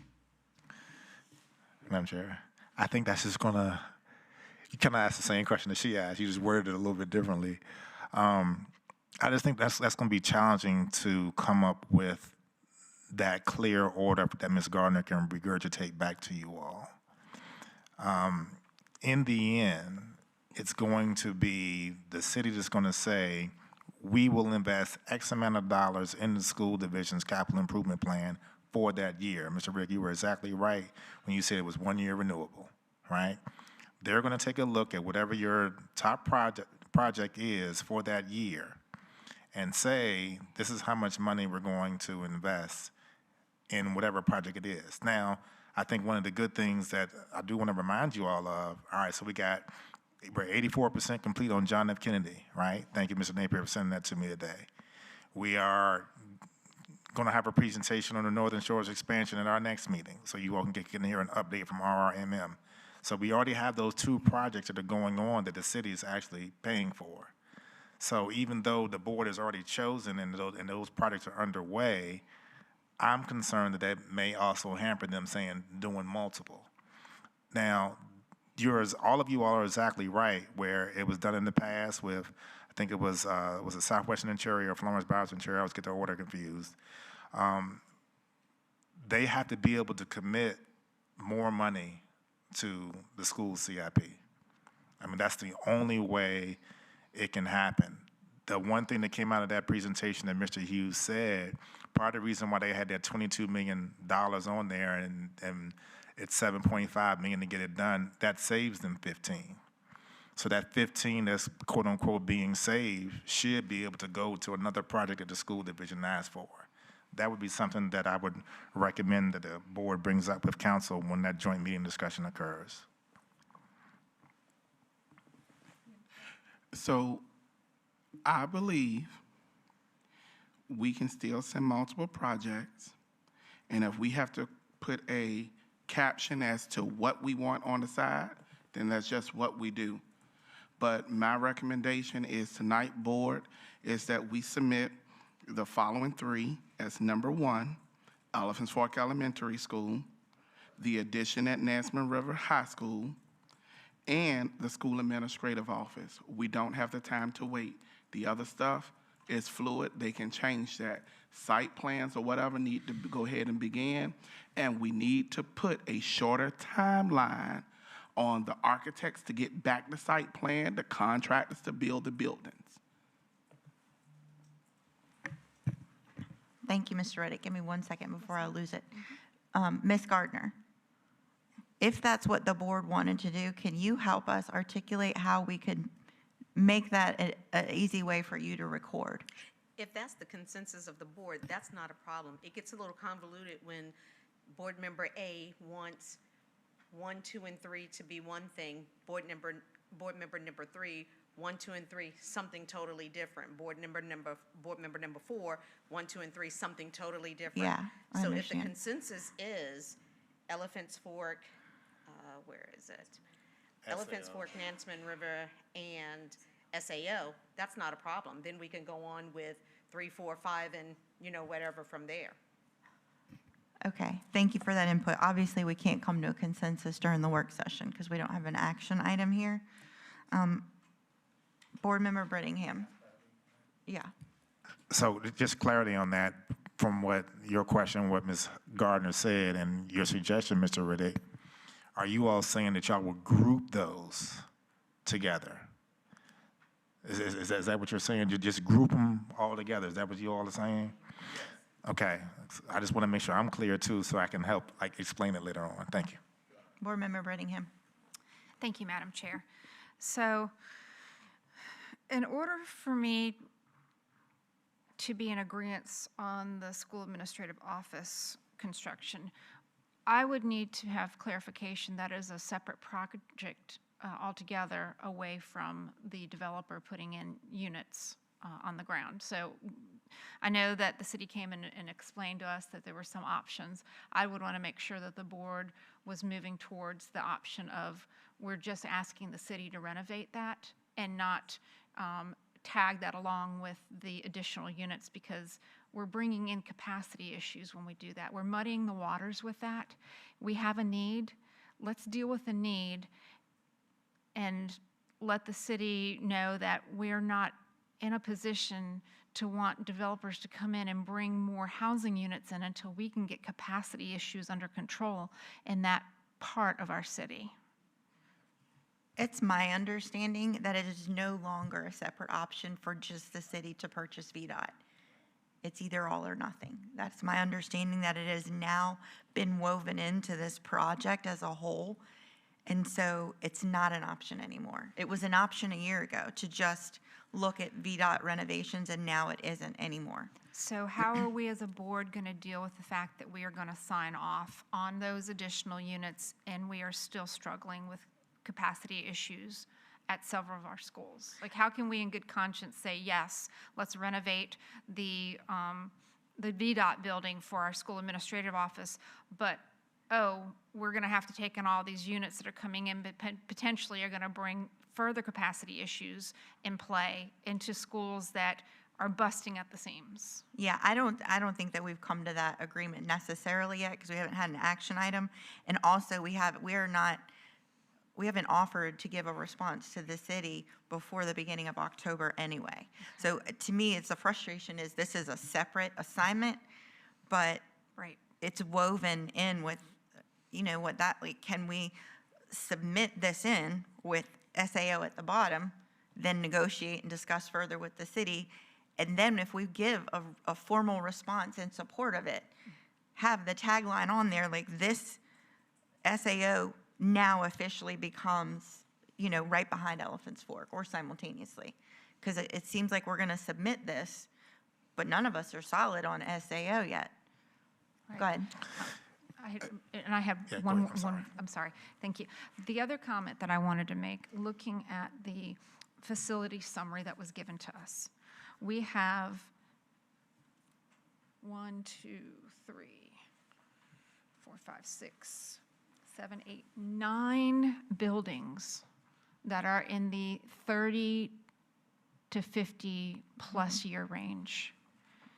Yeah. That is very concerning to me at this point, that we have kicked the bucket down the road for this long. I mean, how can we in good conscience even consider not looking at these buildings? Because the age of them alone tells me that any type of work or any kind of construction is going to require some sort of economic, or not economic, but some sort of study on the asbestos issues that are happening in these buildings because they're so old. Like, in order to go in and remove things, we're going to have some sort of ecological study, that comes in to help deal with some of this. So, I'm concerned that the buildings that we have on the CIP are not necessarily the buildings that have the greatest need at this point for us to give them attention. Thank you, Madam Chair. Go ahead, Dr. Warren. I think and thank you for that, Dr. Brittingham. And I think one of the things that the board has the option to do is how you word whatever letter of support that Mr. Hughes had requested at the end of the slide deck. I think you have two separate actions here, right? The first one, hopefully tonight, is that you all pick your CIP order, right? Potentially at your September 25th meeting, you determine how you want the letter to go. And one of the things that we all know, and they mentioned, and I also mentioned as well, is when the housing projects begin. He mentioned 2026, 2027 as a part of that. But the lease for SAO is up in 2028. We're trying to move Elephant's Fork up to Mr. Riddick's request. You could put it in your letter when you potentially could request, not saying it's going to happen, but when those housing projects begin. that can almost be a part of the reason why the board is agreeing to move forward with the project, with the understanding that if the housing market jumps and these 300 and some developments occur before a new school is built or before an expansion occurs, and it creates overcrowding. Those are some of the things that you all could potentially hash out at your September 25th meeting, where you can come up with the language that you want to kind of capture the concerns that you have and provide the city with a potential timeline that best fits the schools. Thank you. Anybody else have any comments? I appreciate Mr. Riddick's suggestion, and, obviously, we're not taking a vote in the middle of a work session. I'm in favor of it, but also there are 5 other people that may not be, because of the repercussions on putting SAO as another priority, because of the repercussions on Hill Point and those unanswered questions. So I think at this time, we just, for the purpose of this, rank order them, and then there's a contingency if we move forward with an approval letter after further research, then we spell out what that looks like as far as the first 3 priorities. Anybody have any thoughts about that? Board Member Slingloff? Just for clarity, though, if we put down the school administrative office, we're not committing to the building at VDOT. We're committing to the SAO office somewhere. Correct. Okay, thanks. Correct. And the fact is, our input is requested but not required. So we've seen Planning Commission make a recommendation, and they went against that earlier this summer for rezoning. So I do think they're seeking our input, but they may get down to like the nitty-gritty of it and decide to move forward with or without our support letter. So I think we need to be in position as a backup plan to make these a priority outside of their proposed project. Mr. Riddick? I concur, and that's why, later on in the meeting tonight, I suggest that we keep Elephants Fork, Nasman River Expansion School Administrative Office at number 1, because it sets us up to put the city and us in a position where we have to do something. We're nearing the end of our lease, and we have seen this happen before, where it's been pushed down the road. We're at the end of our lease, and we don't have anywhere to go, and then you're stuck in another $500,000 something amount yearly, I believe, lease, and that's throwing good money down the drain. So that would be my recommendation, as Board Member Slingloff stated, voting for the school administrative office to be number 1. That does not put us on the hook for agreeing with the proposed development at the old VDOT site. But what it does say to the city of Suffolk and anyone who's watching is that we value our staff, and we're putting those needs at the forefront. Thank you. Thank you, Mr. Any other comments before we fill out our rank order sheet and turn it into Ms. Gardner? No? Okay, well, let's take just a couple minutes to do that, give them to Ms. Gardner, and then we'll go on to the last piece of our work session.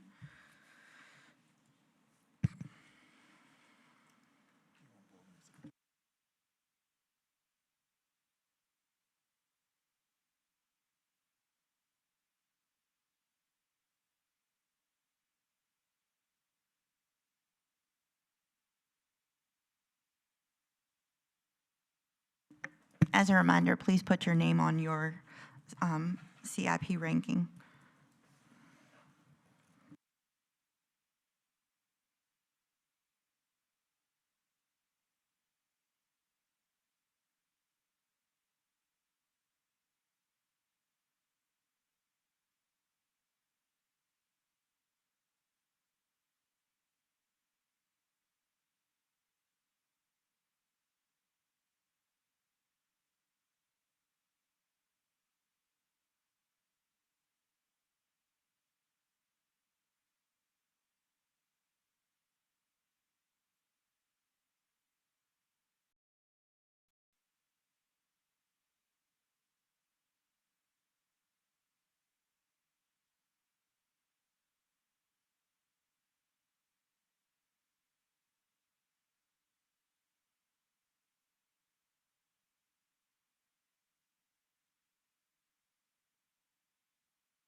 Thank you, everybody, for getting your sheets turned in, and we'll give Ms. Gardner that time to work on rank ordering for us. The next and final item on the work session, I believe, is a discussion about the audit, and Ms. Forsman had supplied us with a copy of, I guess, the recommended RFP with some highlighted notes. So I know that Vice Chair McGee has some questions. My main question is, what are we to do with these highlighted pieces? Like, are these questions that we need to answer? Like, what's missing to move forward from the vote last month?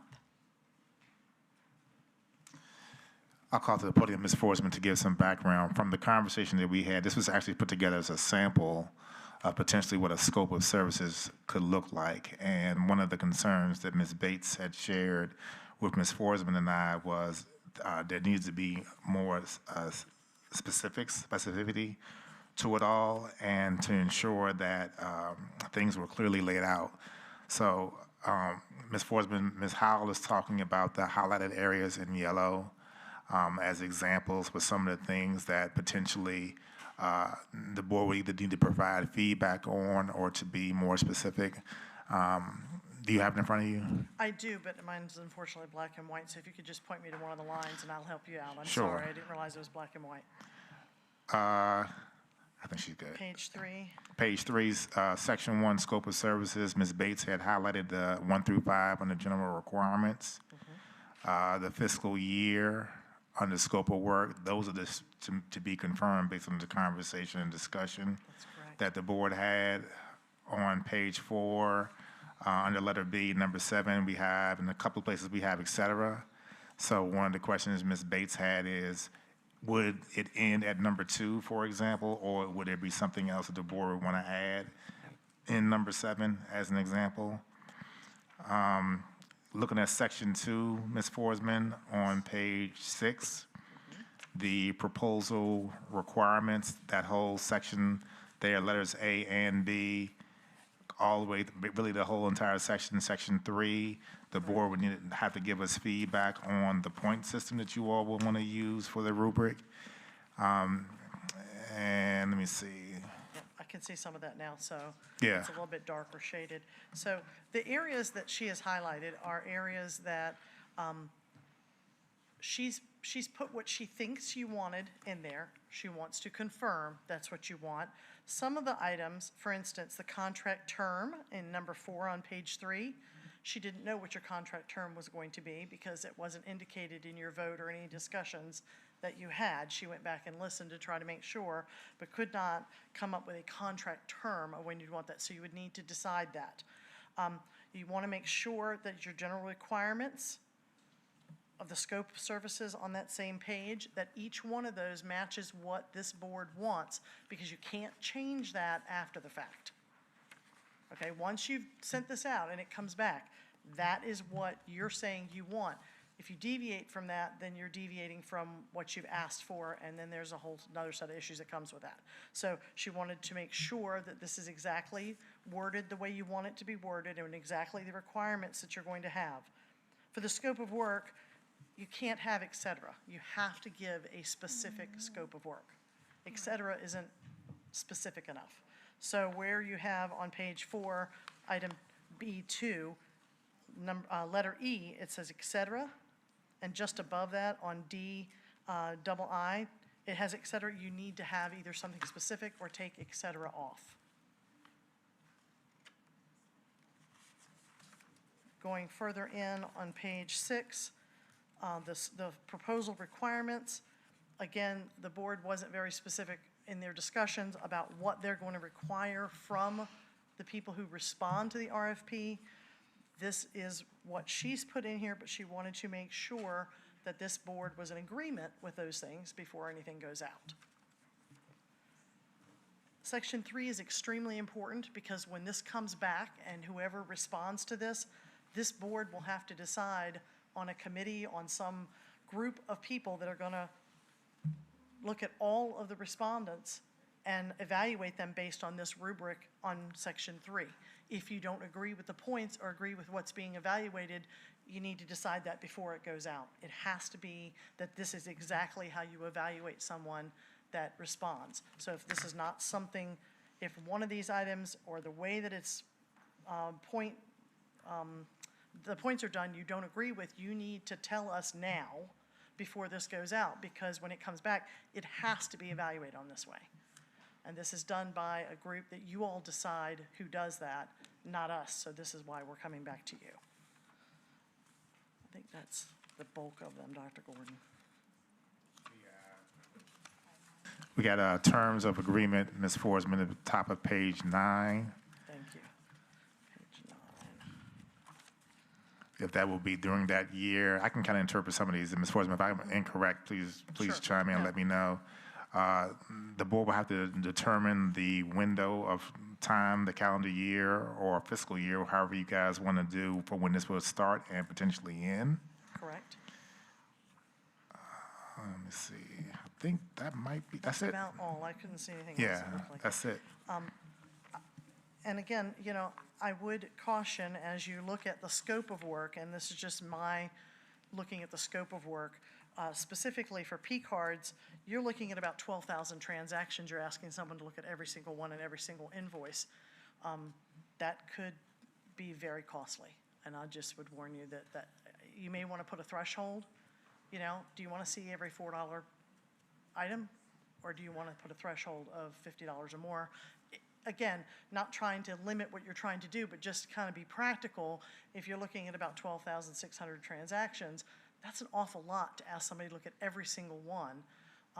And the cost could just be very high when you're asking for that. So I would just caution you that there are some pitfalls in some of asking for every single thing. Another one would be in your accounts payable, asking for the invoice for the vendor to be exported from our software. The invoice is never put in the software, so exporting it out, it's impossible. It's not put in, so it would never be exported out. Those sit in boxes or they're scanned and put individually with that vendor payment and that PO or that payment voucher in a different system so that we can access it, but there's no exporting that as a whole. It's an individual item thing. So the invoice is not inputted in the system. The invoice number is, but not the invoice itself. So if you're asking for that back out, you're asking for them to go into eTrieve, is the name of the system, and look at each and every single one of the items in the payables, one by one, which is extremely time consuming. So I just want to kind of give you some heads up on some of those things that I noticed that are in here. And obviously, whatever you wish to do is whatever you wish to do, but I just wanted to give you some idea of kind of what you're asking of somebody to do.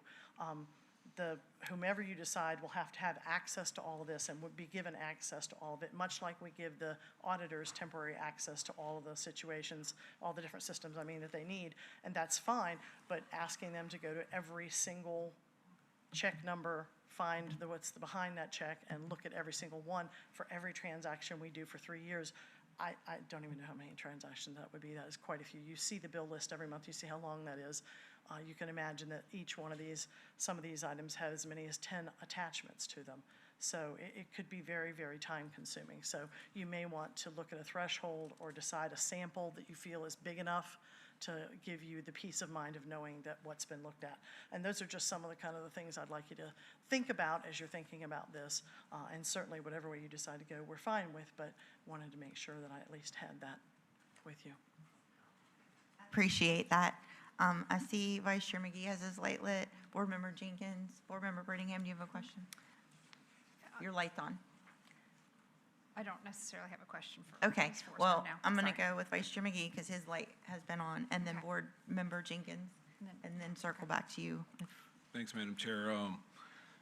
Going through the scope of work, I have no problem removing et cetera from the language. I do want to remind the board, we have already voted on the scope of work at our last meeting, and that I'm suggesting all transactions, Ms. Forsman, and the reason why, we're not moving forward with this yet. This is just a proposal. Okay. It'll allow us to negotiate as a board to say, hey, it costs this much, that's gonna be way too much, we can scale it back. So I would rather see the high number first, and then we might be able to scale it back. So I'm suggesting all transactions for the required documents. I have a question. You said on page 9, terms of agreement. So since this hasn't been voted for action yet to start, what would you suggest the terms of agreement would be? How do you guys, if you don't have funding yet for a project, what do you guys normally do for this? Normally, we would put what we expect for the project. For instance, when we were putting out the RFP for the Northern Shores Edition, we gave a scope and a timeline. Okay, ice cream is going to start here and it's going to end here 24 months later. That's what we did because that was the decision that we were going to make sure that we could get the most folks to respond to the RFP. If we shortened that, then you wouldn't have that many. So we wanted to make sure that we had some good competition. So you really have to decide as a board, how long do you want this to go on, right? I mean, do you want this to be done quick and fast? Do you want this to be done over the course of 2 years? You really have to make that decision up front to give the person who's responding an idea of how they're going to structure their work, because we're not their only client. They've got other clients. And so if you tell them 4 months' time or 1 year time, and they're going, gee, I've got to look at everything for 3 years and a year, I may not be able to do that given my workload. That's why you have to give that to them. And so to me, you really have to make that decision before it goes out. Now, once we set that date, if we do not have funds to execute, what's the flexibility of going back to that vendor we selected to modify that? Well, it says that it can be renewed upon mutual agreement by both parties. So I think you have no worries on that side of it. It's just the initial, you have to give them some idea of when you want this done. Thank you. Now, I'm open for discussion. This is a working session, so any feedback from other board members regarding that, I would love to hear. Okay. Let me give the floor to Board Member Jenkins because she's had her mic lit, and then we can make that in the back of our mind discussing the date for the terms of agreement. Thank you, Madam Chair. Mine is brief, and it has pretty much been addressed, but what bothered me in this was the word "et cetera," because that could have opened it up for whatever you decided else. So I just want to make it, you said that you're willing to take that out. So will you take it out? I know you're willing. Yeah. But so. No, I don't mind. Take it out. We can remove that from our RFP. And so whatever that we finalize and put for them to do, then that would be it and nothing added. Yeah, Right. I have it in my notes as Okay. number 1 adjustment is to remove et cetera from slide 4. Okay. I mean, that was easier for me to track than the title of that page. Okay. And being that the P cards, I mean, that's what we've been hearing up at the podium almost every meeting. So we're adding other things to it, or are we, I mean, I was on the screen at the last meeting and then the storm came or whatever. But, so we're doing other things other than the P card. Yes, if we look at the scope of work, that captured everything in my motion from last meeting. What page is that? Scope of work was on, Starts on 3, yeah. Okay. goes to 5.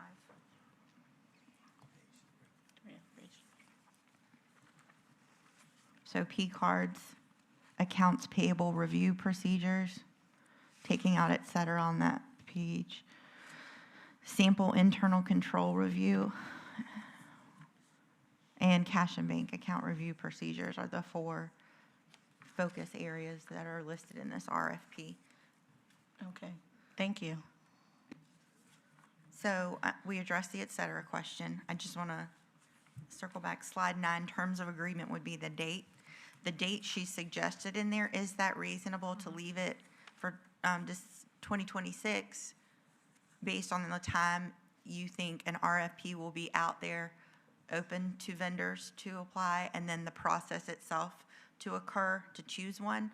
Or would your suggestion be to push the date further into 26? honestly, it really just depends on how fast you get it back and how fast the committee that you put together evaluates.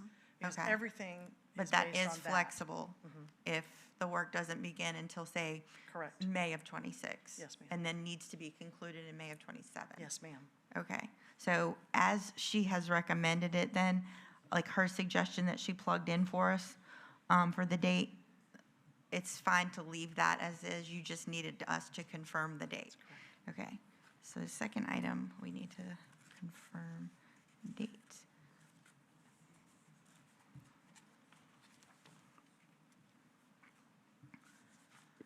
All right, slide 6 or page 6. Again, I think you needed confirmation from us that the wording was acceptable. And that is what you want Okay. from the people who respond. Confirmation. Page 6. I do have a question, and I'm sorry, I didn't even get to you. Go ahead, I'll hold mine. So, thank you, Madam Chair. I took the time to go and pull similar or comparable RFPs from different entities here in the state of Virginia and other places, just to kind of get a feel for what should this look like. So I found some that were a little bit older, like 2017, and I found a couple that were closer to 24 and one for 25 this year. And so pretty much most of them have similar frameworks that you have put in here. And I think that the scope of service, we actually have been far more descriptive in what we're looking at versus some other ones that I've pulled. There's not been nearly as much information or detail, so I think we're on track definitely when it comes to that portion of the scope of services. The proposal requirements, several of them actually broke it down into many different areas. And we had a technical proposal, a firm, individual qualifications, key staff assignments, cost proposal, references, and legal disclosures. I think that what we have here is kind of the bare minimum for that. We could potentially put a little bit more detail into it if we wanted to. And then looking at the evaluation criteria, pretty much every single one that I pulled, that was the exact framework they used for the evaluation criteria. So I think that we are definitely on point for that as well. So the only section that potentially we could add a little bit more meat to would be the proposal requirements, but I will leave that up to others to weigh in on if they'd like to. Thank you for your input. Mr. Riddick, I'll get to you. I just want to ask a question before I forget it. So the fourth point, the fourth note I have in here is that you need confirmation that we agree with the point scale on slide 7. Is that an additional part correct. that we need to action on? ma'am. Okay, Mr. Riddick?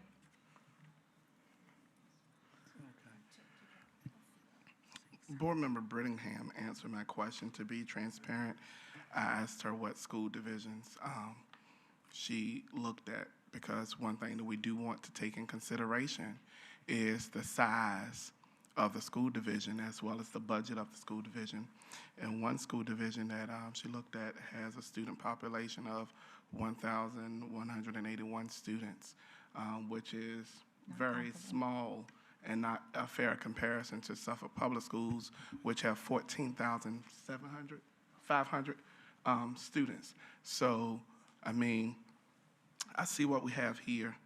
I don't have any further questions. I'm not going to prolong it. My only concern is that we don't want to damage our name by requesting people to do business with us, and then we later say we can't afford it.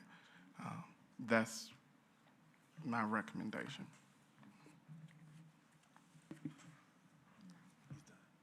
Okay, thank you, Mr. Riddick.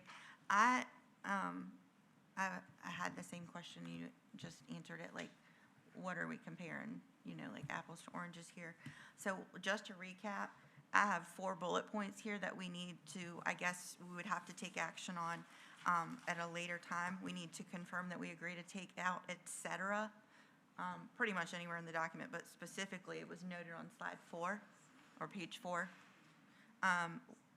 We need to confirm the date that's been suggested on slide 9, page 9, the terms of the agreement being all of 2026. We need to confirm the point scale that was recommended to us on slide 7. And then I have confirmation of blank, page 6. So, Ms. Forsman, if you know, what are we confirming? The proposal requirements. And is that where you, is that what Ms. Bates filled in as what is standard for you all? Well, she went out and looked at them as well, and this was just the basic bare bones, as Dr. Brittingham has said. If there's things you want to add to it, you would need to add to it at this point, so that when you put this RFP out, that the person knows what they've got to give you back. So if you Okay. want to add anything to this, otherwise, this is exactly what you're going to get, and nothing more from these folks that reply. So if there's something that you feel you want to add, something you want to see, like who's going to be working on it and those kinds of things, as Dr. Brittingham mentioned, you would need to add that at this point before we move forward. Okay. And then there was one final point in here I think I missed. And mostly, we need confirmation of what's highlighted and removal of et cetera. But on slide 3, page 3, scope of services, I do see what I think is an error, like the contract term will be effective January 1, 2025. Right. That should say 2026, correct? Correct, if that's what you choose. Yeah, she again put a placeholder in there for you all to tell her. She- Okay. Well, obviously, the contract term wasn't in effect of January of January 1, this yes. past year. And then, was there anything else other than confirmation and removing, et cetera, that you needed us to, Vice Chair McGee recommends the scope of work remains as is. So that would be the other discussion point that I have. With that said, have I covered everything in my notes? Yes, ma'am. Because I think that, for the sake of time, and 1 second, I see you. It seems like this should be a vote added to possibly the next meeting, so that it is a little bit more orderly than what my notes have. Mr. Riddick, well, I'm sorry, Mr. Riddick, Board Member Slingloff. Thank you. I just had 2 questions. On page 3, it states on here that the proposer is to answer all of the questions in the questionnaire. Is that included in something here? Because I don't see questions in what we received, so I'm curious what those questions are. And then the second thing that I had a question on that has not already been addressed is number 5 on page 3. It states that the contract will provide forensic audit services. Please provide pricing and timeframes. Last month in our meeting, and it's in the minutes, we were told that for professional services, information in the law indicates that it must be decided first which professionals you want to use before negotiating a price. So would that actually be included at this stage if that's the case? It would be included in, but it wouldn't be disclosed to your committee until after they made their Okay. choice. Thank you. My question here is based on the RFP that is proposed before us with the changes that have been agreed upon to make. What is the role in which your office will play? Because it's a lot of information that is being asked for, and the auditors don't have our information. So I'm assuming someone will have to retrieve it. What would be the impact on this for your staff? The impact is going to be tremendous on my staff. And I had really planned to wait till you get a little further along, but I really had planned to write a letter to this board to let you know the impact on our staff. You have a staff that is new. We've had 9 retirements in the last 5 years. So most everyone up there has been there less than that time. You have a few that have been there a little bit longer, 5, 6 years. But they are struggling to get the work done now. They're coming in at 6 in the morning, they're leaving at 7 at night, some of them are coming in on the weekends. To add to this is going to be a tremendous burden to them. So I would like the board to consider at some point whether you hire someone to come in and do this part of the work for them and pull the information that is needed for this audit. Because I do not believe that with a new CFO and four new administrators on that floor, and the new staff trying to do their jobs, that they're going to be able to do that and this at the same time.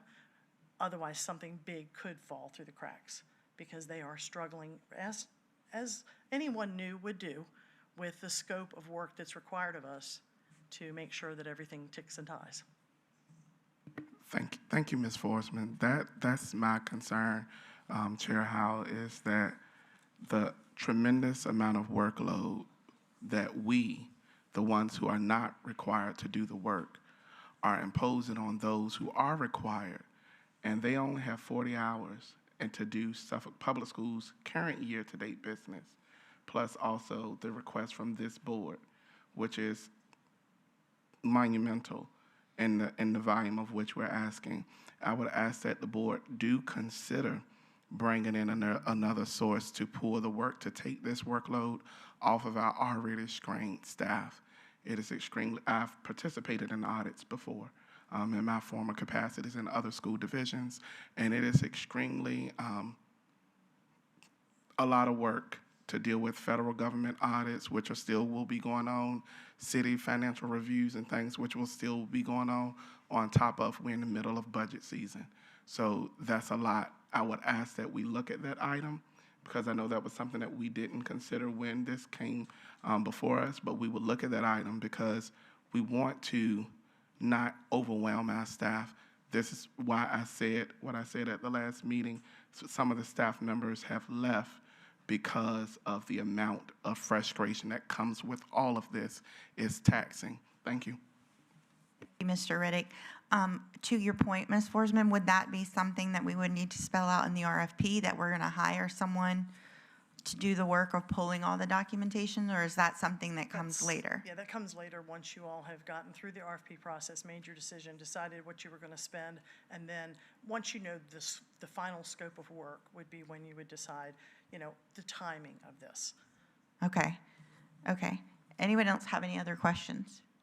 My suggestion, since this is a work session and we don't have any action scheduled, is that we place this on the next September meeting for action to discuss these 5 bullet points, and I guess just affirm that we confirm what's in place already and also can affirm that we want to remove, et cetera.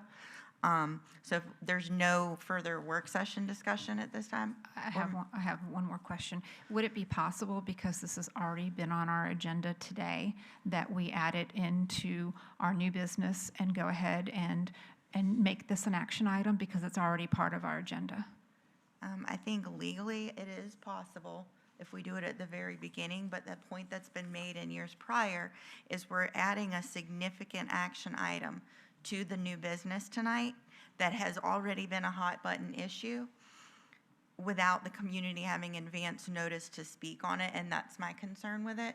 Everybody else can chime in. I would like for when Ms. Forsman and Dr. Gordon chime in, if we don't take this action until September, what would it be, 25th? Reasonably, it doesn't delay the process by more than those 14 days that we delayed it. Is that correct? That's correct. Okay, that's my input, because the attorney has advised us before not to last minute add action items that deserve community input. But I welcome other input. I have heard yours, you want it added. Vice Chair McGee? This is separate for Ms. Forsman real fast. For the RFP, how long will it be put out for? And do we set that timeline? As the board, or is that something you guys as standard operating procedures? There's generally a standard of 20 days that you want to keep it out in order to give people an opportunity to read through and make their proposals. You don't want to do it too quick because some firms may not be able to get it back to you in that time. And regarding, thank you, ma'am, regarding adding it to the agenda, my only thing is, I know Dr. Brittingham, you did suggest possibly adding some beef to one section. I would like to look at that to just make sure myself, do we have the fidelity there? And I would suggest moving it to the next meeting. Okay, so with that, everybody's provided feedback. You guys can talk one-on-one on the dinner break. Should you choose to make a motion otherwise, that is up to you. 3 of us have spoken on what we feel is the proper procedure, and then I've also seen some nonverbal language here. So I think that concludes our work session. correct? Okay, we're going to recess for dinner. I'm sorry to delay the public again. We've had another fruitful work session, but I am going to allow our staff, especially who they're used to a quick and dirty lunch. Our staff here will have a 25-minute dinner break, so we will reconvene. Do the math for me fast. 7:40. All right, thank you.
Good evening and welcome to the September 11th Suffolk City Public School meeting. The meeting is now called to order. At this time, Board Member Riddick is going to lead us in the Pledge of Allegiance. So if you would please stand.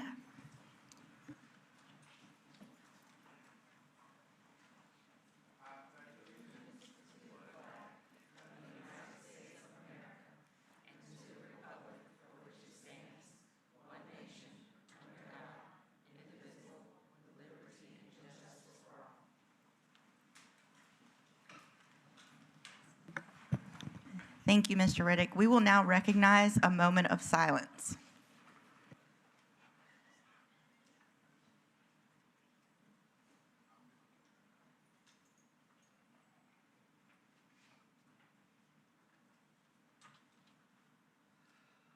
Thank you. Excuse me. Board Member Board Member Brittingham will now read our mission. The mission of Suffolk Public Schools is to produce 21st century learners that will become productive citizens in society, foster a dynamic, safe, and nurturing learning environment, partner with school communities for the benefit of students and staff, strengthen the school division by employing a highly qualified and diverse staff, effectively and efficiently managing capital and human resources, effectively communicate to increase community investment. Thank you. At this time, I will entertain a motion to approve the agenda for this evening. Madam Chair, Yes. I move to approve the agenda with the removal of item number 4 under consent agenda, school board meeting minutes, to new business. Okay. Second. Okay. So the motion has been made to approve the agenda, moving the school board meeting minutes to new business as a separate item. Do we do that under the consent agenda, Attorney, or would now be the appropriate time to do that? Because we're moving a consent agenda item. No, you'll act on that later on under new business. But does he make the motion now to approve the agenda with the moving of the minutes? Yes, that's correct. Okay. So the motion has been made by Vice Chair McGee and seconded by Board Member Brittingham. Is there any discussion? There being none, we're ready to vote. Board members, please vote. Board Member Dr. Brittingham. Yes. Board Member Fields. Yes. Board Member Jenkins. Yes. Board Member Riddick. Yes. Board Member Slingloff. Yes. Vice Chair McGee. Yes. Board Chair Howell. Yes. Motion passed. Thank you. At this time, we have public speakers on agenda topics, so I'm going to yield the floor to Ms. Gardner. It is the intent of the school board to ensure that the affairs of the board be considered in an open and orderly manner, that all persons desiring to address the board are afforded an opportunity to do so in the order in which they sign up to speak, that persons in attendance may observe and hear the proceedings of the board without distraction, and that the members of the board and board employees are able to transact the business of the board with minimal disruption. Any persons addressing the board shall, 1, confine their comments to matters germane to services, policies, and affairs of the school board or Suffolk Public Schools. 2, refrain from words or statements which, from their usual construction and common acceptance, are construed as insults and tend to incite violence or breach of the peace. 3, refrain from obscenity, vulgarity, or other breach of respect. 4, comply with the time limit for public comment as set by the board, which can be up to 5 minutes, unless the board, through the exercise of its discretion, decides to allow less than 5 minutes for public comment. 5, refrain from cumulative or repetitive remarks. And 6, refrain from making any comment regarding any pending student discipline or employee grievance matters. The appropriate form for such matters is the applicable administrative hearing provided by state law or, where appropriate, court proceeding.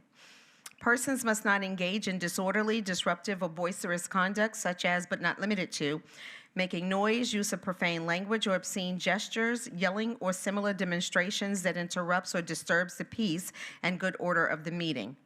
Persons addressing the board may deliver to the board or its clerk written materials, including reports, statements, exhibits, letters, or signed petitions, and may also make use of any chart or graph during their verbal presentation. The school board welcomes comments from the public as appropriate. Board members will listen to public comment but will not comment, deliberate, or take action on them. The school board chair may direct the superintendent to investigate items and report back to the school board at a subsequent meeting. The chair or other presiding officer shall preserve decorum and shall decide all questions of public order subject to appeal to the board. At the request of the chair, a city police officer shall act as sergeant-at-arms at tonight's board meeting. That officer shall, under the discretion of the chair or other presiding officer, have charge of the meeting area, the waiting areas, and corridors adjacent thereto, and shall prevent disorder or interruption of the business of the board. Our first speaker is Dr. Sean Green regarding expansion of Nansemond River High School and the current capital improvement plan. Good evening. Board Chair Howell, school board members, Dr. Gordon. I'm Dr. Sean Green, principal of Nansemond River High School. I'm here tonight to speak about the urgent need to move the expansion of Nansemond River forward in the capital improvement plan. I also want to recognize the staff members here who have joined us this evening.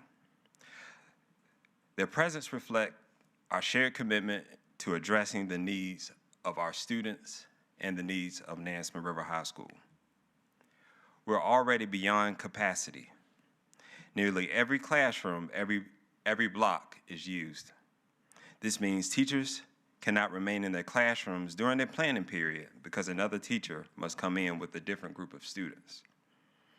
Next semester, we will only have 2 open classrooms all day long, and both of those are science labs which only can be used for specific purposes. We've had to convert storage areas into instructional spaces. We have close to 20 teachers without a classroom at all.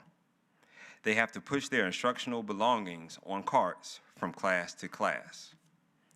But the reality is, no matter how flexible we are with the staffing, we still have the same number of restrooms, the same size hallways, and the same size cafeteria. We've had to add a 5th lunch period to help with the overcrowding during our lunch periods. Overcrowding also creates potential safety risk if there is an emergency. During fire drills or emergency procedures, it can become increasingly difficult to move large number of students efficiently through congested hallways. Without an auxiliary gym, at times we have up to 100 students in the main gym in class all at one time.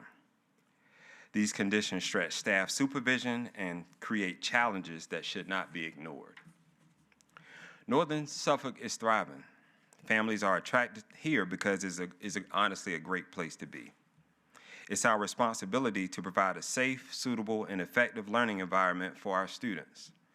When classrooms are filled every block, when teachers are displaced during planning periods, and when that number of students are placed in the gym at one time, those conditions no longer support the kind of teaching and learning our students deserve. Your role as the board is to ensure that Suffolk schools are positioned to deliver on their mission every day. If Nansemond River's expansion remains on the current timeline, we are at risk of failing to uphold that standard. If the expansion of Nansemond River remains scheduled for 2033, the outcomes are clear. We will face student enrollment with no classrooms to assign them. I'll say that part again. We will face student enrollments with no classrooms to assign them. Teachers continuing to push carts from room to room, an overcrowded gymnasium, cafeterias, and hallways that could compromise safety in case there is an emergency. And all of this goes back to quality instruction, which is definitely impacted. The longer this goes unaddressed, the greater the risk of losing quality teachers and diminishing the educational experience for students. The time to act is now. If we wait, we will not have seats for students. If we wait, we will not have seats for students.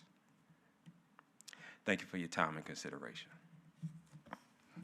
Our next speaker, Janet McKinney, regarding minutes of August 14th, 2025.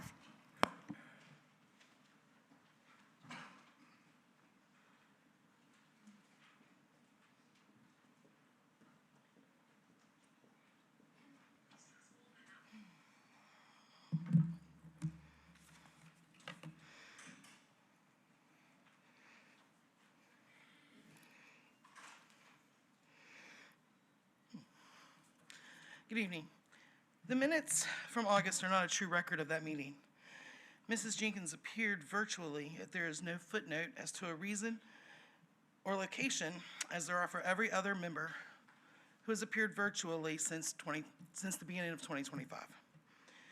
Mr. Riddick makes disparaging and demeaning comments about citizens' comments that simply cannot stand. I've spent several hours reviewing video, minutes, agendas, and policy. I want to have my facts as straight as I possibly can. There is a disparity in the minutes as to how members' comments are recorded. Perhaps it is due to the preference of different chairs. Perhaps it is due to the recording style of different clerks. I don't know. What I noticed is a disparity as to how comments by different members are portrayed, either in a negative or positive connotation. Predominantly, the conservative members of the board are characterized more negatively than other members. For example, in October 2023, on page 8 of the minutes record that board members' comments were interrupted by citizen outbursts. That was me. I removed myself. I was not removed by the Sergeant at Arms. The minutes characterized Dr. Brittingham yelling for a point of order. Chair Riddick replied, "Oh, that is one of yours." That does not appear in the minutes. The description of events characterizing Dr. Brittingham's negatively continues. And no, the chair was not merely concerned for my well-being when he told the Sergeant at Arms to make sure I didn't slip and fall on my way out the door. Tone and tenor of his comments are clear in that regard. You simply have to review the video. Contrast how that exchange is portrayed with how Mr. Riddick's antics at the conclusion of the August meeting are portrayed. There is no mention whatsoever about his exceeding his time, only that heckling erupted in the audience. Mr. Riddick was called out of order and the meeting was abruptly adjourned. That's not recorded in the minutes. Nor is the fact that Mrs. Slingluff was denied an opportunity to provide her closing remarks. That's not contained in the record either. There is a duty to prepare an accurate public record of a public body. Inconsistent characterization of actions by board members creates an injustice for the public. Public records must be devoid of bias, focusing on the facts. This bad behavior caught the attention of the editorial board of the Suffolk News Herald. An editorial was written about the August meeting, not simply an article, although an article was also written. Board members Jenkins, Riddick, and Fields provided written statements for the article. Each of them doubled down on the bad behavior. The word ignorant is not an insult. By definition, it means lacking knowledge or understanding. In other words, the idea that only one side of the argument has an agenda lacks understanding.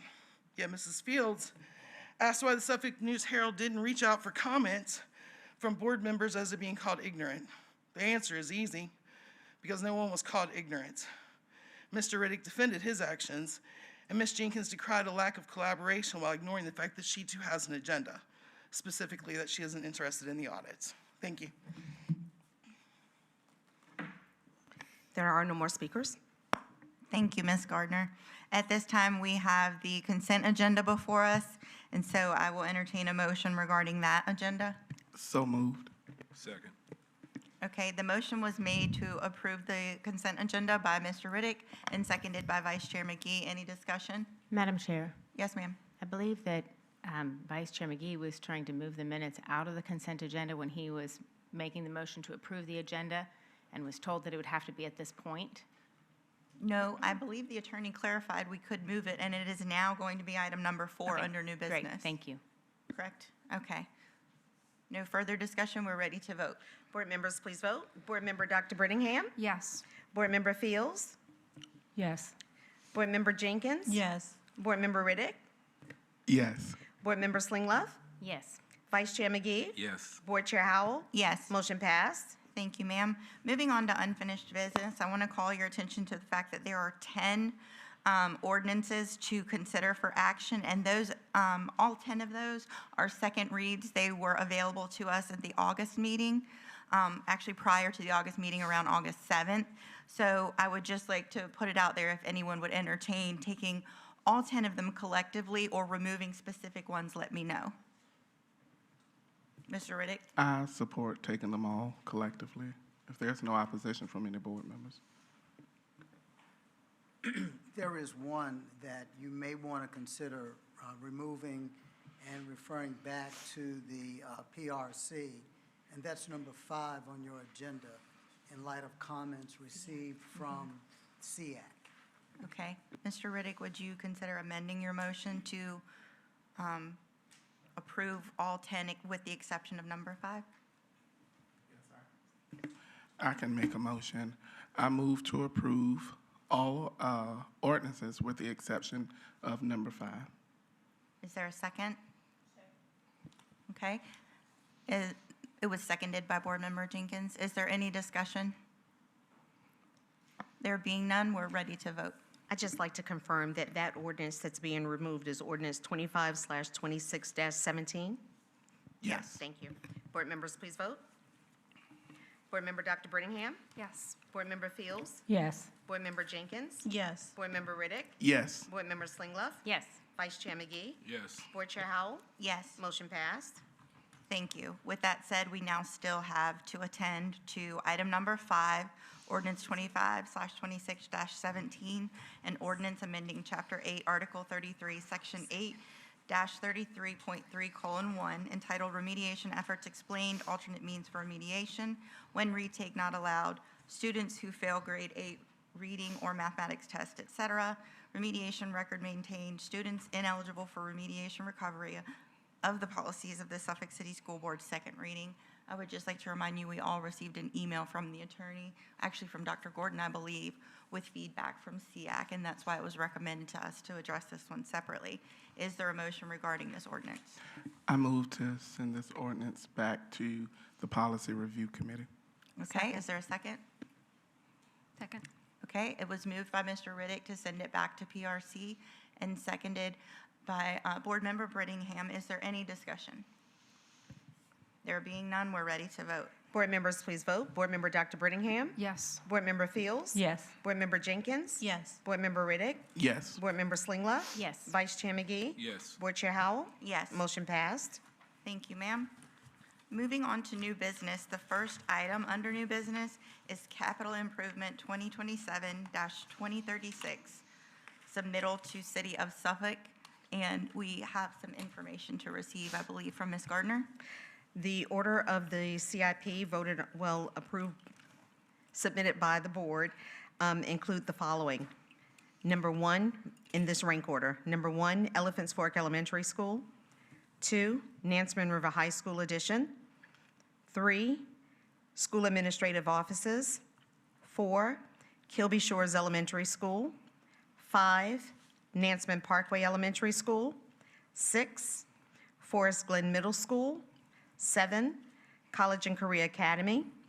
8, John Yates Middle School. 9, Early Childhood Center at Elephants Fork. Thank you, ma'am. Is there a motion to handle this rank ordered list? Madam Chair, Yes, ma'am. I move that we approve the rank order that Board Clerk, or Clerk Gardner just gave us. Okay. Is there a second? Second. Okay, it was made by Board Member Brittingham, seconded by Board Member Fields. Mr. Riddick, do you have a discussion? Yes.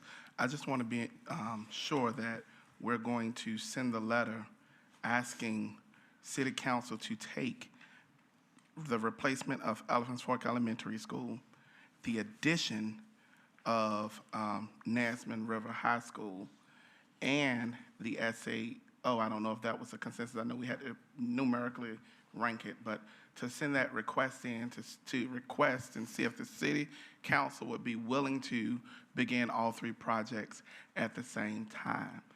That is my intention based on our discussion. I will consult with the attorney if we need to take a separate vote on that at the September 25th, but I also know we need to have a little bit more clarity and resolution about their proposed VDOT project. But it is my intention to request that regardless of whether we support VDOT project or not. Okay, thank you. Okay, any other discussion? Okay, it seems we're ready to vote to approve that list. Board members, please vote. Board Member Dr. Brittingham? Yes. Board Member Fields? Yes. Board Member Jenkins? Yes. Board Member Riddick? Yes. Board Member Slingluff? Yes. Vice Chair McGee? Yes. Board Chair Howell? Yes. Motion passed. Thank you. Up next would be the payment of bills and payroll for August 2025. Is there a motion? Madam Chair, I move to approve. Okay. Okay, it was moved to approve by Vice Chair McGee and duly seconded by Board Member Jenkins and Board Member Riddick. Is there any discussion? There being none, we are ready to vote. Board members, please vote. Board Member Dr. Brittingham? No. Board Member Fields? Yes. Board Member Jenkins? Yes. Board Member Riddick? Board Member Slinglove? Vice Chair McGee? Yes. Board Chair Howell? Yes. Motion passed. Thank you. Item number 3 is Resolution 25/26-7, a resolution approving the terms and conditions of a right-of-way agreement between the Suffolk City School Board and Virginia Electric and Power Company, DBA Dominion Energy Virginia. Is there a motion to approve this resolution? Madam Chair, I move that we approve this resolution, please. Okay, is there a second?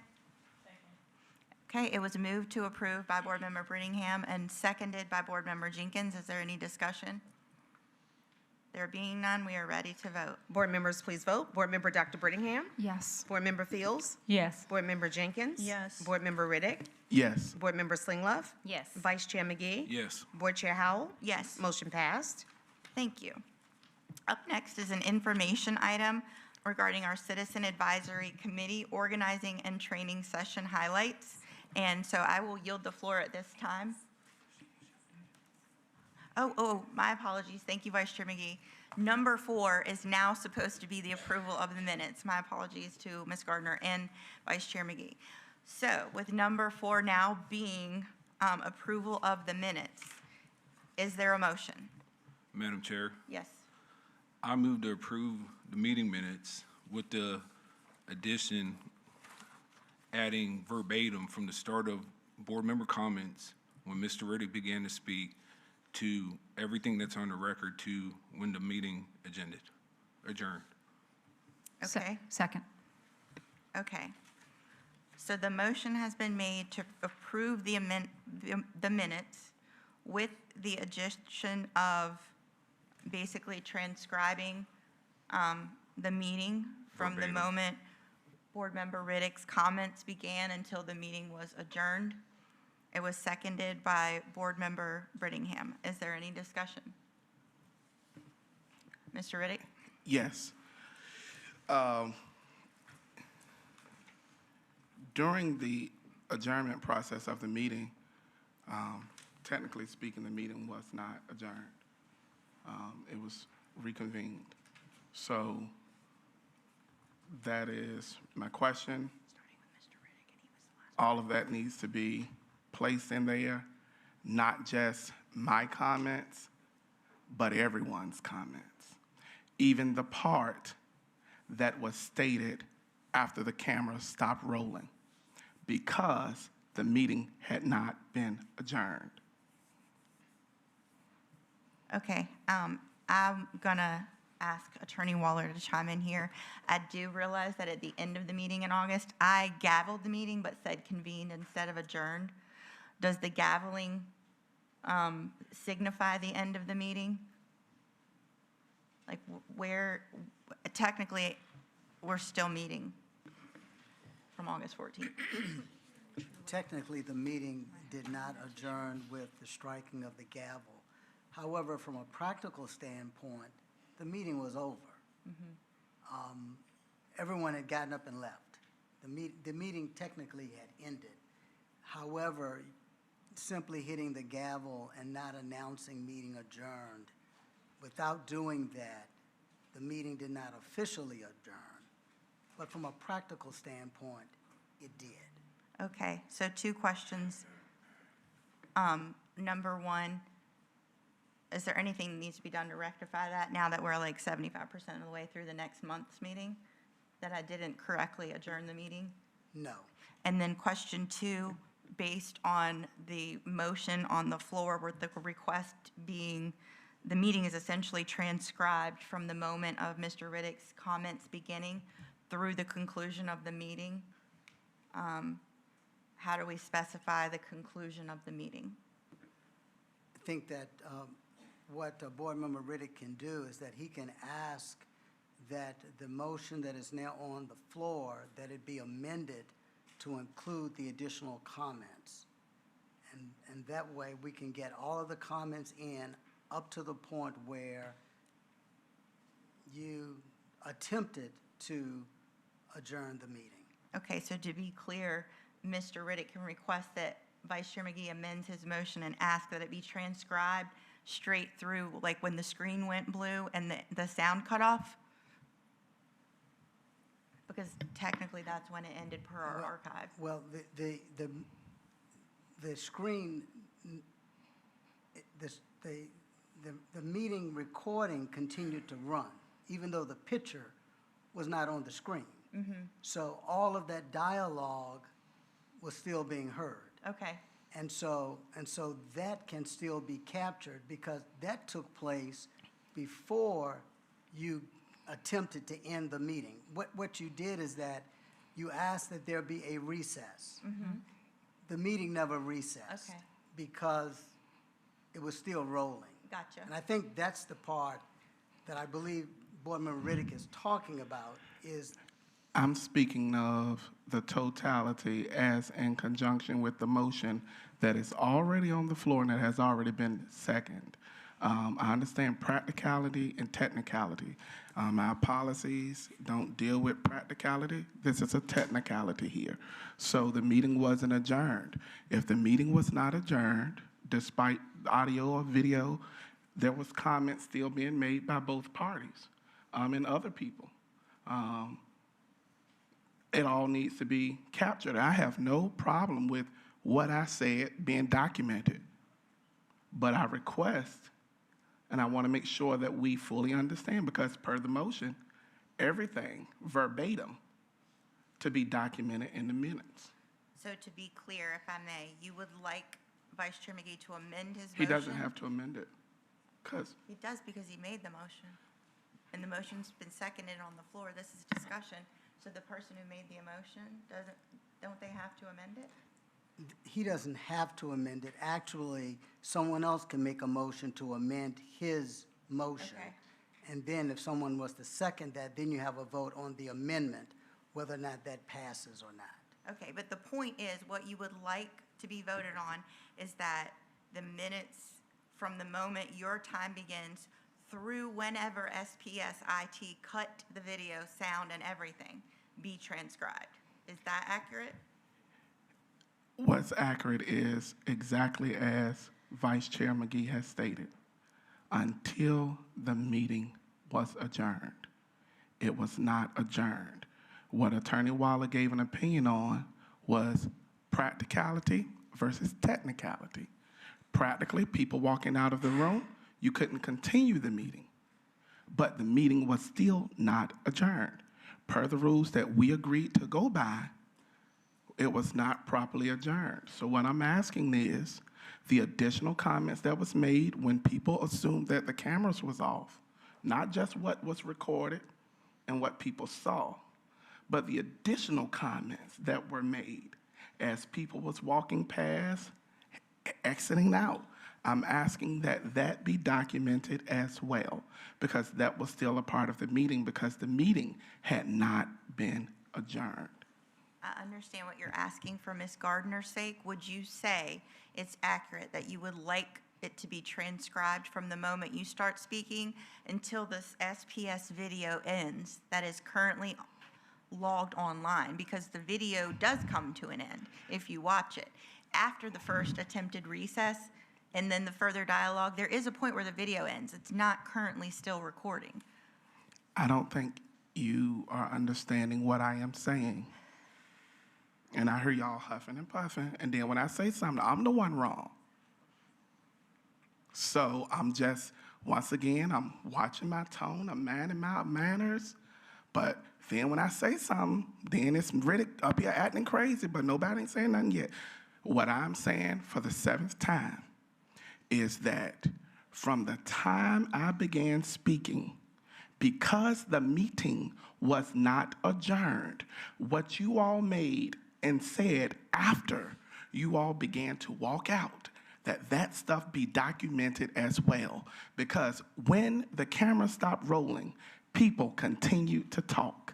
And I'm not talking about when we attempted to go in a recess. When it was over, people continued to talk.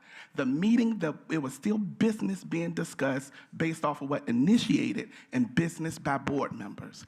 And policy does not grant us the opportunity to say a tap of a gavel concludes a meeting. We have to actually say those words, that this meeting is adjourned, and that was not stated. So I don't mind being on the record for what I said. I'm just asking that the rest of you also go on the record as well.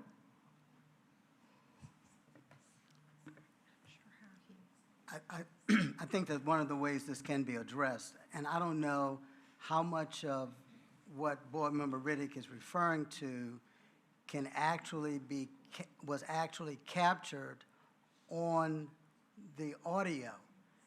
So what can be transcribed is what was captured on the audio. If it wasn't captured on the audio, there's no way that the clerk is going to be able to capture that. Now, we can go back and look at everything that's on the audio portion of that meeting and look at having that transcribed. But anything that's not on that audio, there's no way to capture it. The only thing I'm going to say is this here. I would like for it to be notated in the minutes that there was additional discussion from all parties. And it is not reflected in the minutes because there was no audio to verify. Because I'm certain if I were to tell you some of the things that were said, there would be no recollection of the events that were stated. So I'm not trying to be aggressive, abrasive, angry, or any other adjectives people want to try to use to describe me. I'm just asking that if we're going to tell the story, I agree. Let's tell it all. And at this moment, I would like to put, while I have the floor, this is a FOIA request. I want to see what was the text messages between board members regarding this situation, specifically Chair, Vice Chair, Board Member Brittingham, and Board Member Slingloff. And I'm concluding. I'm ready to vote. What we're voting on, at least for Ms. Gardner's sake. So if you're so inclined, Vice Chair McGee, you've made a motion. There's a request to extend your motion, reword the ending of it. Can you chime in here and help me direct Ms. Gardner as to what to transcribe? Appreciate that, Madam Chair. Yeah, I think my original motion, if I'm not mistaken, Ms. Gardner, can you repeat it for me? The motion was made by Vice Chair McGee and second by Board Member Dr. Brittingham to approve the minutes with the addition of additional verbiage verbatim from the beginning of Mr. Riddick's comments to the end of the meeting.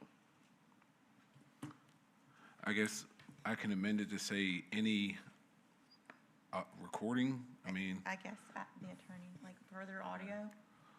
All right, I'll amend the motion on the floor to keep that language, but also adding all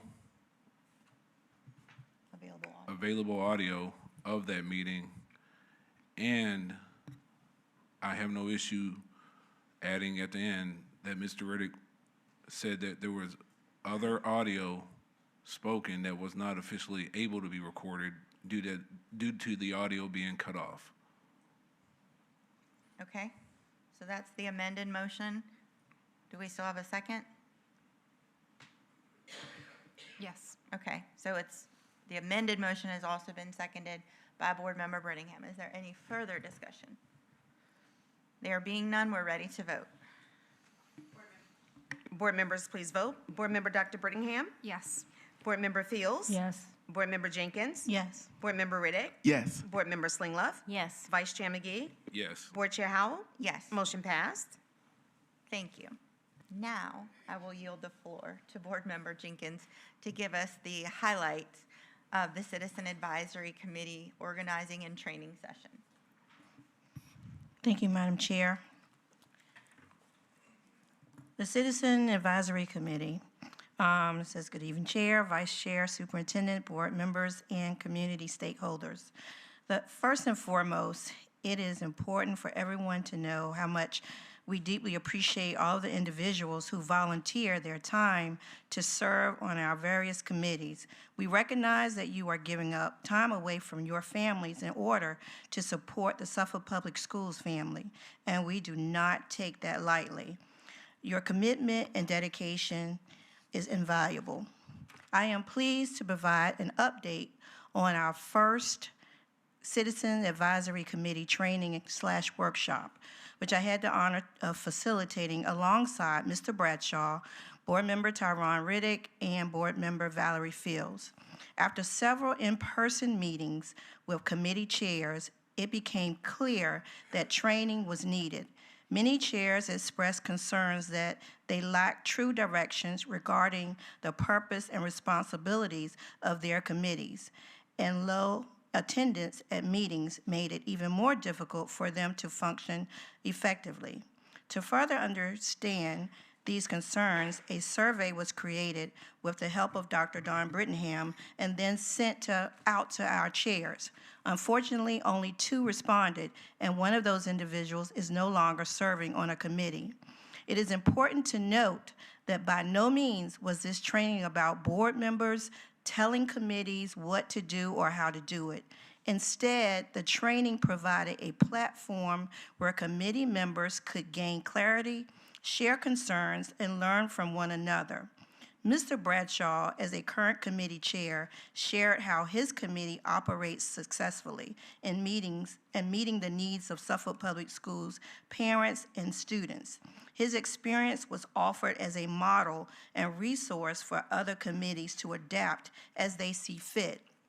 During the session, some committee members expressed concerns that recent decisions surrounding DEI within Suffolk Public Schools could make it difficult for them to serve in certain capacities or address certain student issues. They stressed the need for more guidance to ensure they do not unintentionally overstep boundaries or violate policy while trying to fulfill their committee responsibilities. The great news is that our first in-person training was a tremendous success, held at Hill Point Elementary School. The workshop drew over 40 participants. The engagement, discussions, and learning were both powerful and productive. Feedback from participants was overwhelmingly positive. They shared that they learned valuable information, gained greater confidence, and now feel more prepared to serve effectively in their roles. Many even requested ongoing training opportunities. The 3-hour workshop was not only informative, but also a lot of fun. The committee chair brought energy and excitement to the session, offering prizes, snacks, and drinks, thanks in large part of the hard work and the support of Mrs. Gardner.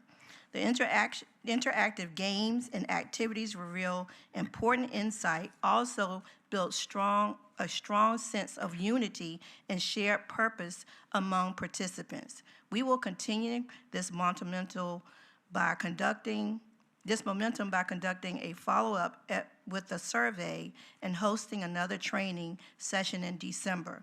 In closing, I would like to extend my gratitude to Mr. Bradshaw for modeling how a strong committee can operate successfully, Board Member Riddick and Board Member Valerie Fields for their partnership and support, and Dr. Dawn Brittingham for her help with creating and shaping the committee and the survey, and Ms. Gardner for ensuring that the participants had their snacks, drinks, and support that made the workshop enjoyable and engaging.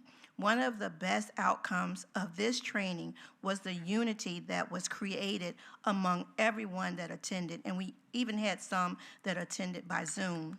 Thank you for your continued support as we work together to strengthen our Citizen Advisory Committee and in turn, better serve our schools and community. Thank you, Board Member Jenkins, and then other fellow committee members that participated in that. I think it seems to have been of great benefit to our Citizen Advisory Committee members, and I hope moving forward the byproduct of that is that we have more participation and greater attendance rates. Also, it was pictures looping. We saw them. Yeah, if you all didn't see it. Thank you for that. Looking at the remainder of new business items, number 5, which is ordinance 2025/26-23, straight on through item number 13, ordinance 2025/26-31. Those are all information only. They're first reads, but I wanted to give an opportunity if there are any questions about any of those right now that you all wanted to bring up in preparation for a vote on those items at our next meeting. I welcome that right now. No questions? All righty then. That completes our new business, and we move on to public speakers on non-agenda topics, so I yield the floor to Ms. Gardner. It is the intent of the school board to ensure that the affairs of the board be conducted in an open and orderly manner, that all persons desiring to address the board are afforded an opportunity to do so in the order in which they signed up to speak, that persons in attendance may observe and hear the proceedings of the board without distraction, and that the members of the board and board employees are able to transact the business of the board with minimal disruption. Any persons addressing the board shall, 1, confine their comments to matters germane to services, policies, and affairs of the school board or Suffolk Public Schools. 2, refrain from words or statements which, from their usual construction and common acceptance, are construed as insult and tend to incite violence or breach of the peace. 3, refrain from obscenity, vulgarity, or other breach of respect. 4, comply with the time limit for public comment as set by the board, which can be up to 5 minutes unless the board, through the exercise of its discretion, decides to allow less than 5 minutes for public comment. 5, refrain from cumulative or repetitive remarks. And 6, refrain from making any comment regarding any pending student discipline or employee grievance matters. The appropriate form for such matters is the applicable administrative hearing provided by state law or, where appropriate, court proceeding. Persons must not engage in disorderly, disruptive, or boisterous conduct, such as but not limited to making noise, use of profane language or obscene gestures, yelling, or similar demonstrations that interrupts or disturbs the peace and good order of the meeting. Persons addressing the board may deliver to the board or its clerk written materials including reports, statements, exhibits, letters, or signed petitions, and may also make use of any chart or graph during their verbal presentation. The school board welcomes comments from the public as appropriate. Board members will listen to public comment but will not comment, deliberate, or take action on them. The school board chair may direct the superintendent to investigate items and report back to the school board at a subsequent meeting. The chair or other presiding officer shall preserve decorum and shall decide all questions of public order subject to appeal to the board. At the request of the chair, a city police officer shall act as sergeant-at-arms at tonight's board meeting.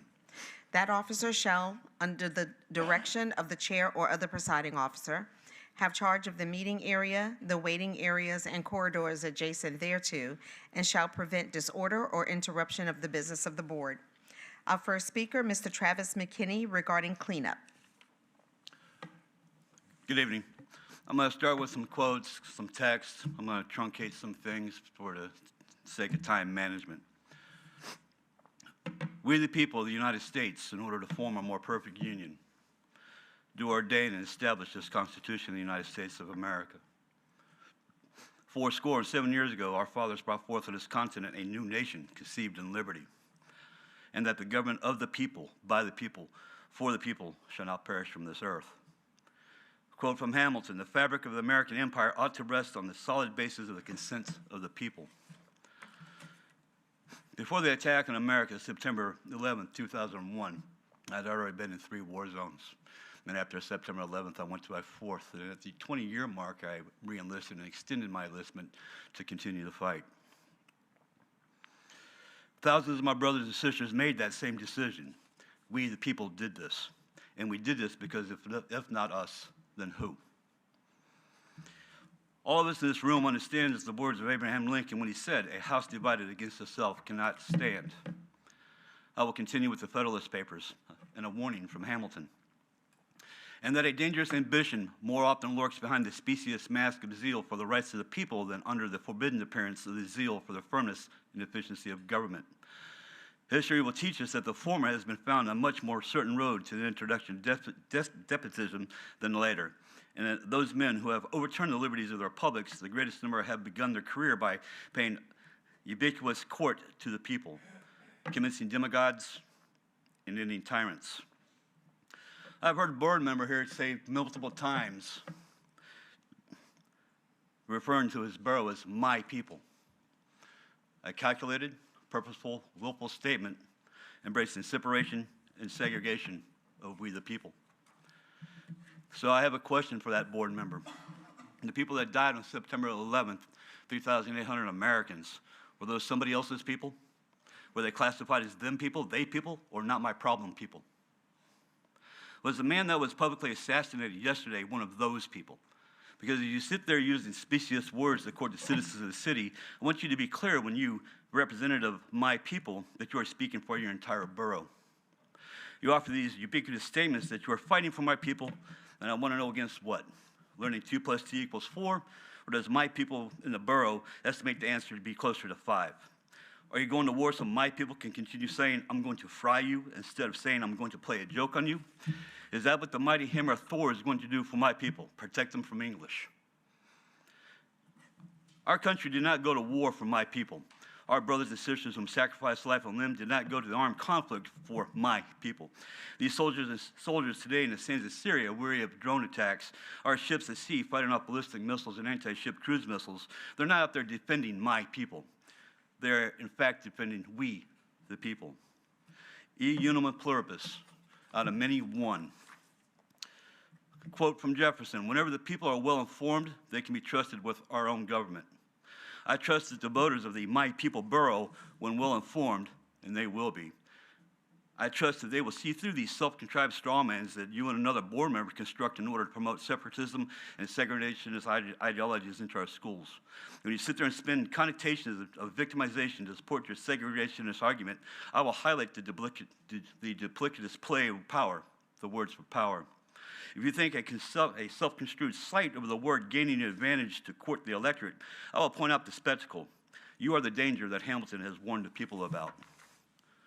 I will close. In short, we must emerge from this crisis in our republic with a new birth of freedom, rooted in the knowledge that we are so much more than we, as in we the people. It's not some of us, but all of us. President Obama. Next speaker. Janet McKinney regarding civil discourse.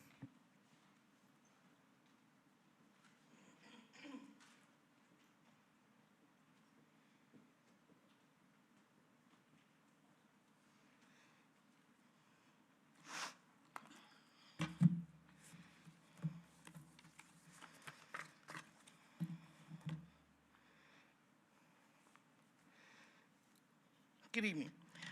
24 years ago, today, 2,977 Americans were killed. We all remember where we were, what we were doing when we heard the news. It's one of those days etched in our memory. November 22nd, 1963, the day JFK was assassinated. November 7th, 1941, the day that will live in infamy. For me, August 29th, 2005, the day Hurricane Katrina forever changed the Mississippi Gulf Coast. More importantly, though, I remember September 12th and August 30th, because on those days, everyone was united. On August 30th, as the water receded and the winds died down, neighbors helped neighbors, clearing trees and debris, checking on our elderly neighbors. On December 8th, boys and men lined up to enlist. Some, like my great uncle, lied about their age so that they could join the fight. On September 12th, we were united in our outrage that terrorists would attack our great nation on our own soil. On these days, we didn't care who you voted for. We didn't care about your favorite team. We didn't care what church you went to or even if you went to church. We didn't care if you preferred dogs to cats. What mattered is that we were Americans, citizens of the greatest nation in the world. We were bloodied and battered, but we were not defeated. The only colors that mattered were red, white, and blue. What has happened in the past 24 years? The polarization and division by our national politics has our founding fathers rolling over in their graves. Thomas Jefferson wrote, "It does me no injury for my neighbor to say there are 20 gods or no gods. It neither picks my pocket nor breaks my leg. While he was talking about religion, the same quote can be applied to just about any discussion. You and I can disagree about everything. We can disagree about the color of the sky. I'll say it's Carolina blue, you'll say it's teal. In the end, we'll have to agree to disagree, but neither of us has suffered any injury, monetarily or physically. Civil discourse is what we used to call it. At your retreat, it was called coming to the middle. Civil discourse is constructive dialogue, acknowledging there are different opinions and different perspectives, being allowed to and allowing others to speak their mind without retribution. Frequently, it ends with agreeing to disagree. But saying a click of 3 is retribution. Taking offense when none is intended is retribution. I said earlier that I have read a lot of minutes over the past couple of weeks. Everything Mr. Riddick complained of in August, he did while he was chair. In September of 2023, he limited board members' time to provide their closing remarks. Check the minutes. In his closing remarks, he stated that if a board member isn't there for the benefit of the children, they should resign. He claimed the process of asking citizens to put in writing their request to speak is not an abuse of power. Yet as the chair, and without consideration of any other board member, but in concert with the board attorney, he directed the creation of a form for speakers to address the board, even though that form is nowhere in the policy in effect on that date. As a matter of fact, that form wouldn't become policy until November. Yet he asked the current chair, yet he takes the current chair to task for creating policy without input from the board. And he included those same comments in his statement to the newspaper. I'd be curious to know what minutes there are for the Policy Review Committee for 2023. As a matter of fact, you can consider this my formal FOIA request for Policy Review Committee meetings regarding Ordinance 23/24-21, Ordinance 23/24-22, and Ordinance 23/24-23. In a previous iteration of this board, the political division was reversed. Liberals and progressives outnumbered conservatives. At that time, there was a similar clique of votes. As citizens watching this board, we knew with almost perfect certainty how any particular board member would vote on an issue. Yet no member, with regularity, it was a voting block of Riddick, Brooks, Buck, Byram, and Jenkins. Yet no member in the minority ever made disparaging public remarks about that voting block. At practically every meeting now, we hear the clique of 3. Let me ask, Mr. Riddick, if you are constantly berating members who vote different than you, as being in a clique of 3, why should they attempt to reach out to you and find middle ground? You expect others to come to your way of thinking, not unlike your preference to only hear from those who have children in the district. You are more than willing to take my tax dollars and the tax dollars of others who for no reason or another don't have children in the district. You expect you can spend my tax dollars without my input? That is simply un-American. And today, patriots are angry. Next speaker, Sandra Hubbard, regarding Military Directory Data Exchanged Opt-out Form.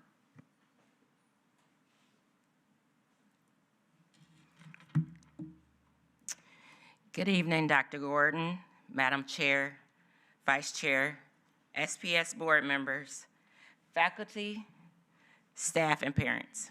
My name is Sandra Hubbard, and my children attend Kingsford High School. 30 years ago, I opted to take the ASVAB test to get out of class.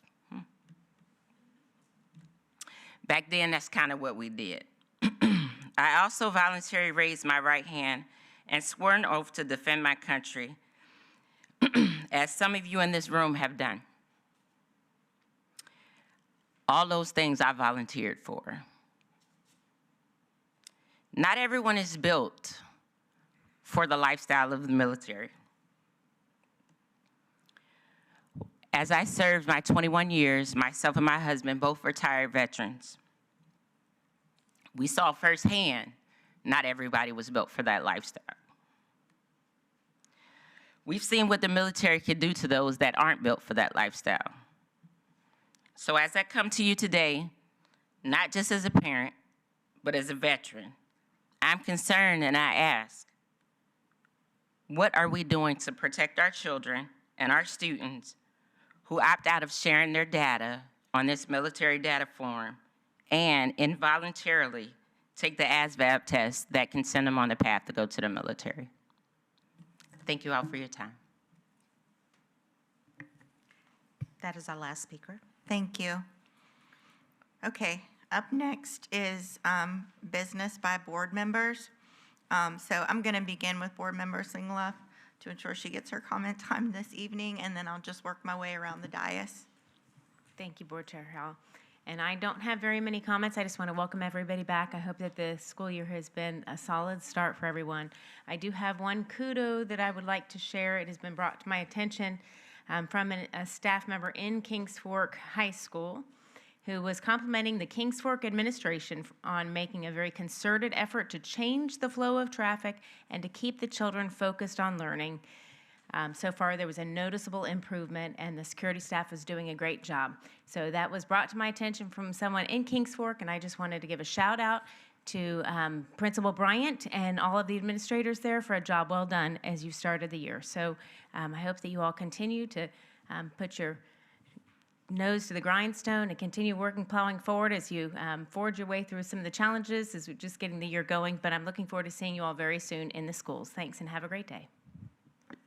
Thank you, ma'am. Board Member Riddick. Chair Howell, I request that you come back to me. Okay, I'm still Board Member crafting my Brittingham. statement. Thank you, Madam Chair. Thank you once again, board members, for a wonderful and productive meeting. I appreciate the discourse that we've had and the business that we've been able to conduct. I would be remiss if I did not take a moment to recognize today and the significance of this day, remembering all those that lost lives many years ago. And add to that the tragedy that occurred yesterday where Charlie Kirk lost his life.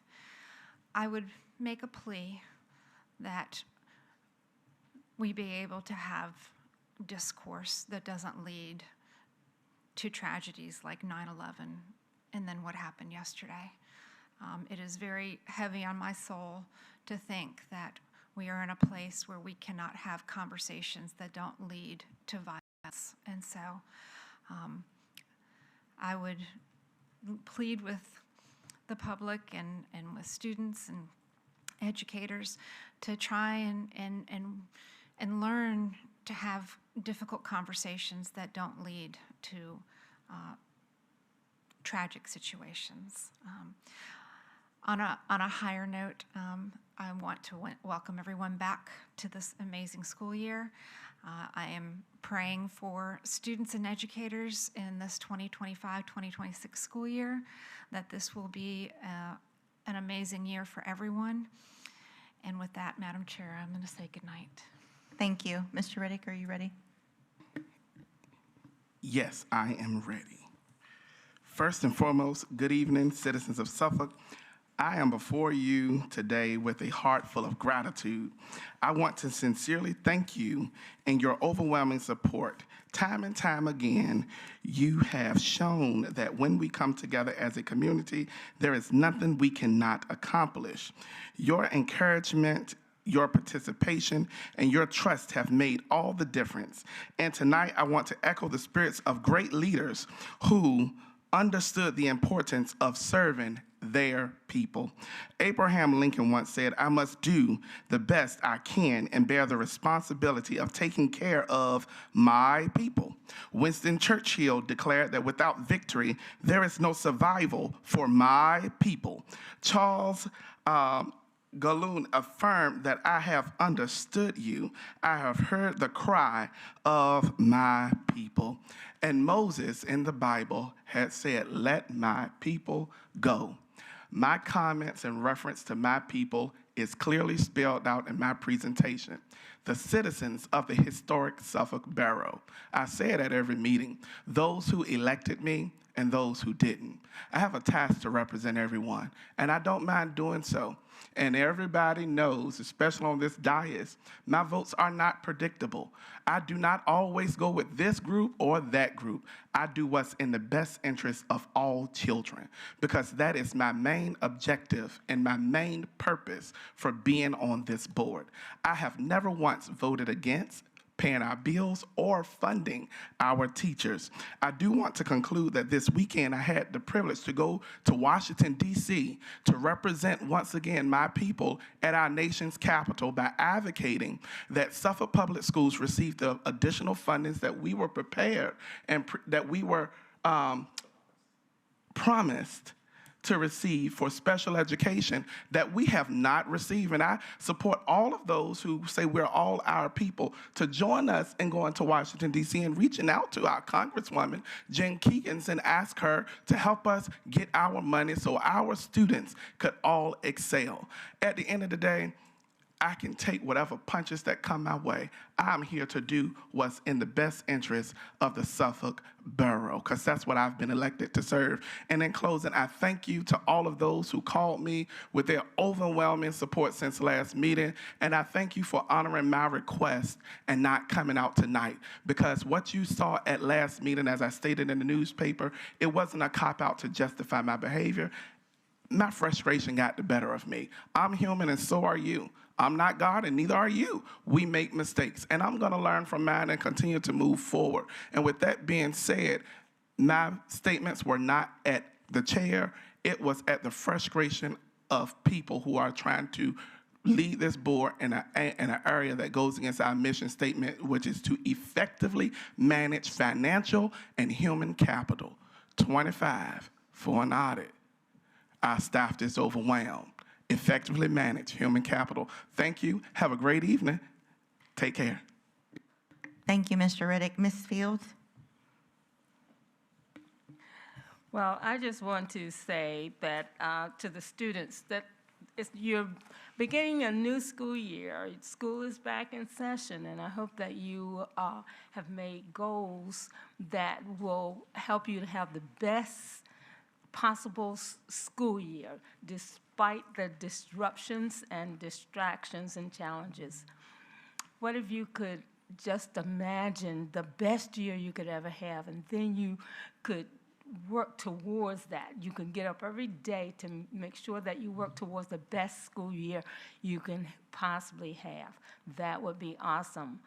I think I want to say to you that you've got this, you can do it. Have a great school year. In preparing for the school year, the teachers and I, a lot of teachers and I, prepared by coming to your neighborhoods. I want you to know that we took bus rides through your neighborhoods so that we know where you are, we know what your neighborhoods are, and what we saw was pretty impressive. So we want you to bring those attitudes to school with you, the attitudes of your neighborhood. Bring that to school with you. If you go to Nansemond River, Northern Shores, Creekside, we rode through your neighborhoods. I attended a STEM Academy ribbon cutting ceremony at Booker T. Washington Elementary School between meetings, and it was phenomenal. That was a very big deal that Suffolk has that program, and we're looking forward to great results from it. I witnessed Nansemond River High School achieve a 50-14 win over Menchville Monarchs of Newport News. That was an impressive game. It's hard to go to somebody else's house or to somebody else's turf and win. So go Warriors, you knocked it out of the park. I had the privilege of attending an educational program given by our honorable board member, Karen Jenkins, to the congregation and friends of one of the most prestigious churches in our community. That presentation was well attended. It was a message that was motivational and on point. And congratulations, Karen, for that, because that was phenomenal. Finally, I attended a two-day federal advocacy conference, the one that Mr. Riddick spoke of in Washington, D.C. It was a synopsis of it is forthcoming. one feature of the conference was that we got to go to the Capitol and speak with staff reps of the congressmen, of some congressmen and congresswomen, and that was impressive as well. It was very motivational. I came away feeling like, yes, we can do this.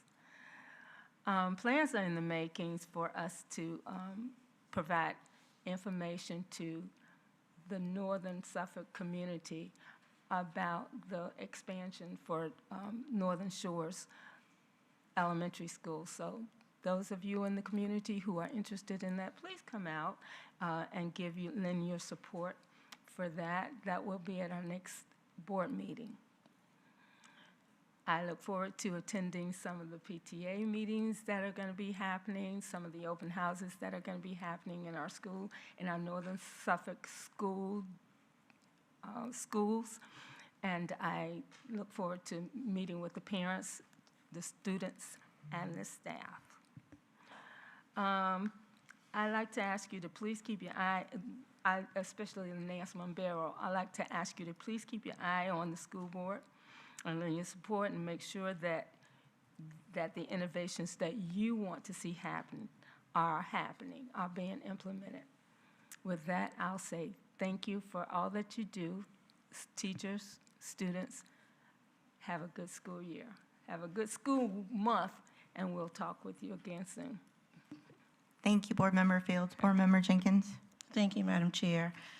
As we close, I want to extend my deepest gratitude to every member of Suffolk Public Schools family, from the teachers, administrators, to our bus drivers and support staff in central office.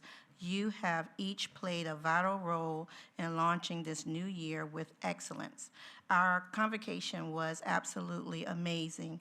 Everyone was having fun, getting motivated, and setting the stage for the success of the year ahead. I also enjoyed visiting our high school football games, and let me just say, they were lit, as the young people say. And I even had a chance to witness, because she left this out, Mrs. Fields, her dancing moves as the Mighty Warriors band brought the energy and brought the house down.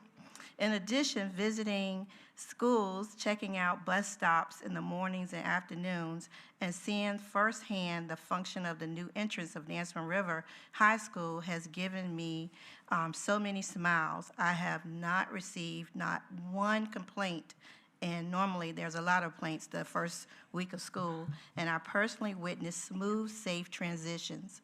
All of these experiences remind me of how hard you are working and how much you care. Thank you for starting our new year, school year, in such a powerful and positive way. Because of you, our students are off to a strong and promising start, and I am truly grateful. Let's continue to work together for our students and academic achievements, employees, and the entire Suffolk Public School community. Have a good evening. Thank you, Board Member Jenkins. Vice Chair McGee. Thanks, Madam Chair. I'm going to be short. Just want to thank the board tonight for great dialogue. Senior board members, thank you for sharing a lot of your insights. You know, we have to focus on the issues at hand, and, you know, the overcrowding, overpopulated, dilapidated schools have to be addressed. We need to make sure our counterparts from City Council understand that this is a top priority for us. So please, between now and our joint meeting, reach out to your counterparts. Our children need help. We're growing. We have a great city. A lot of people are investing in our city, all from outside the state, but we got to do more for our schools and prioritize them. Lastly, I just want to say, Madam Chair, you're doing a great job. Thanks for all you do. It's not easy being a leader. You have my full support. Have a good night. Thank you, Vice Chair McGee. I will just be very brief as well. I want to encourage any community members that might still be watching this to reach out to City Council. I know a majority of them that I've interacted with are very much in support of pushing our schools forward as far as new facilities, renovated facilities, and whatnot. I think they could use the encouragement and the backing from community members. I just want to thank my colleagues tonight for a productive meeting and a happy back to school to our staff because we are finishing before 9 o'clock. This meeting is adjourned.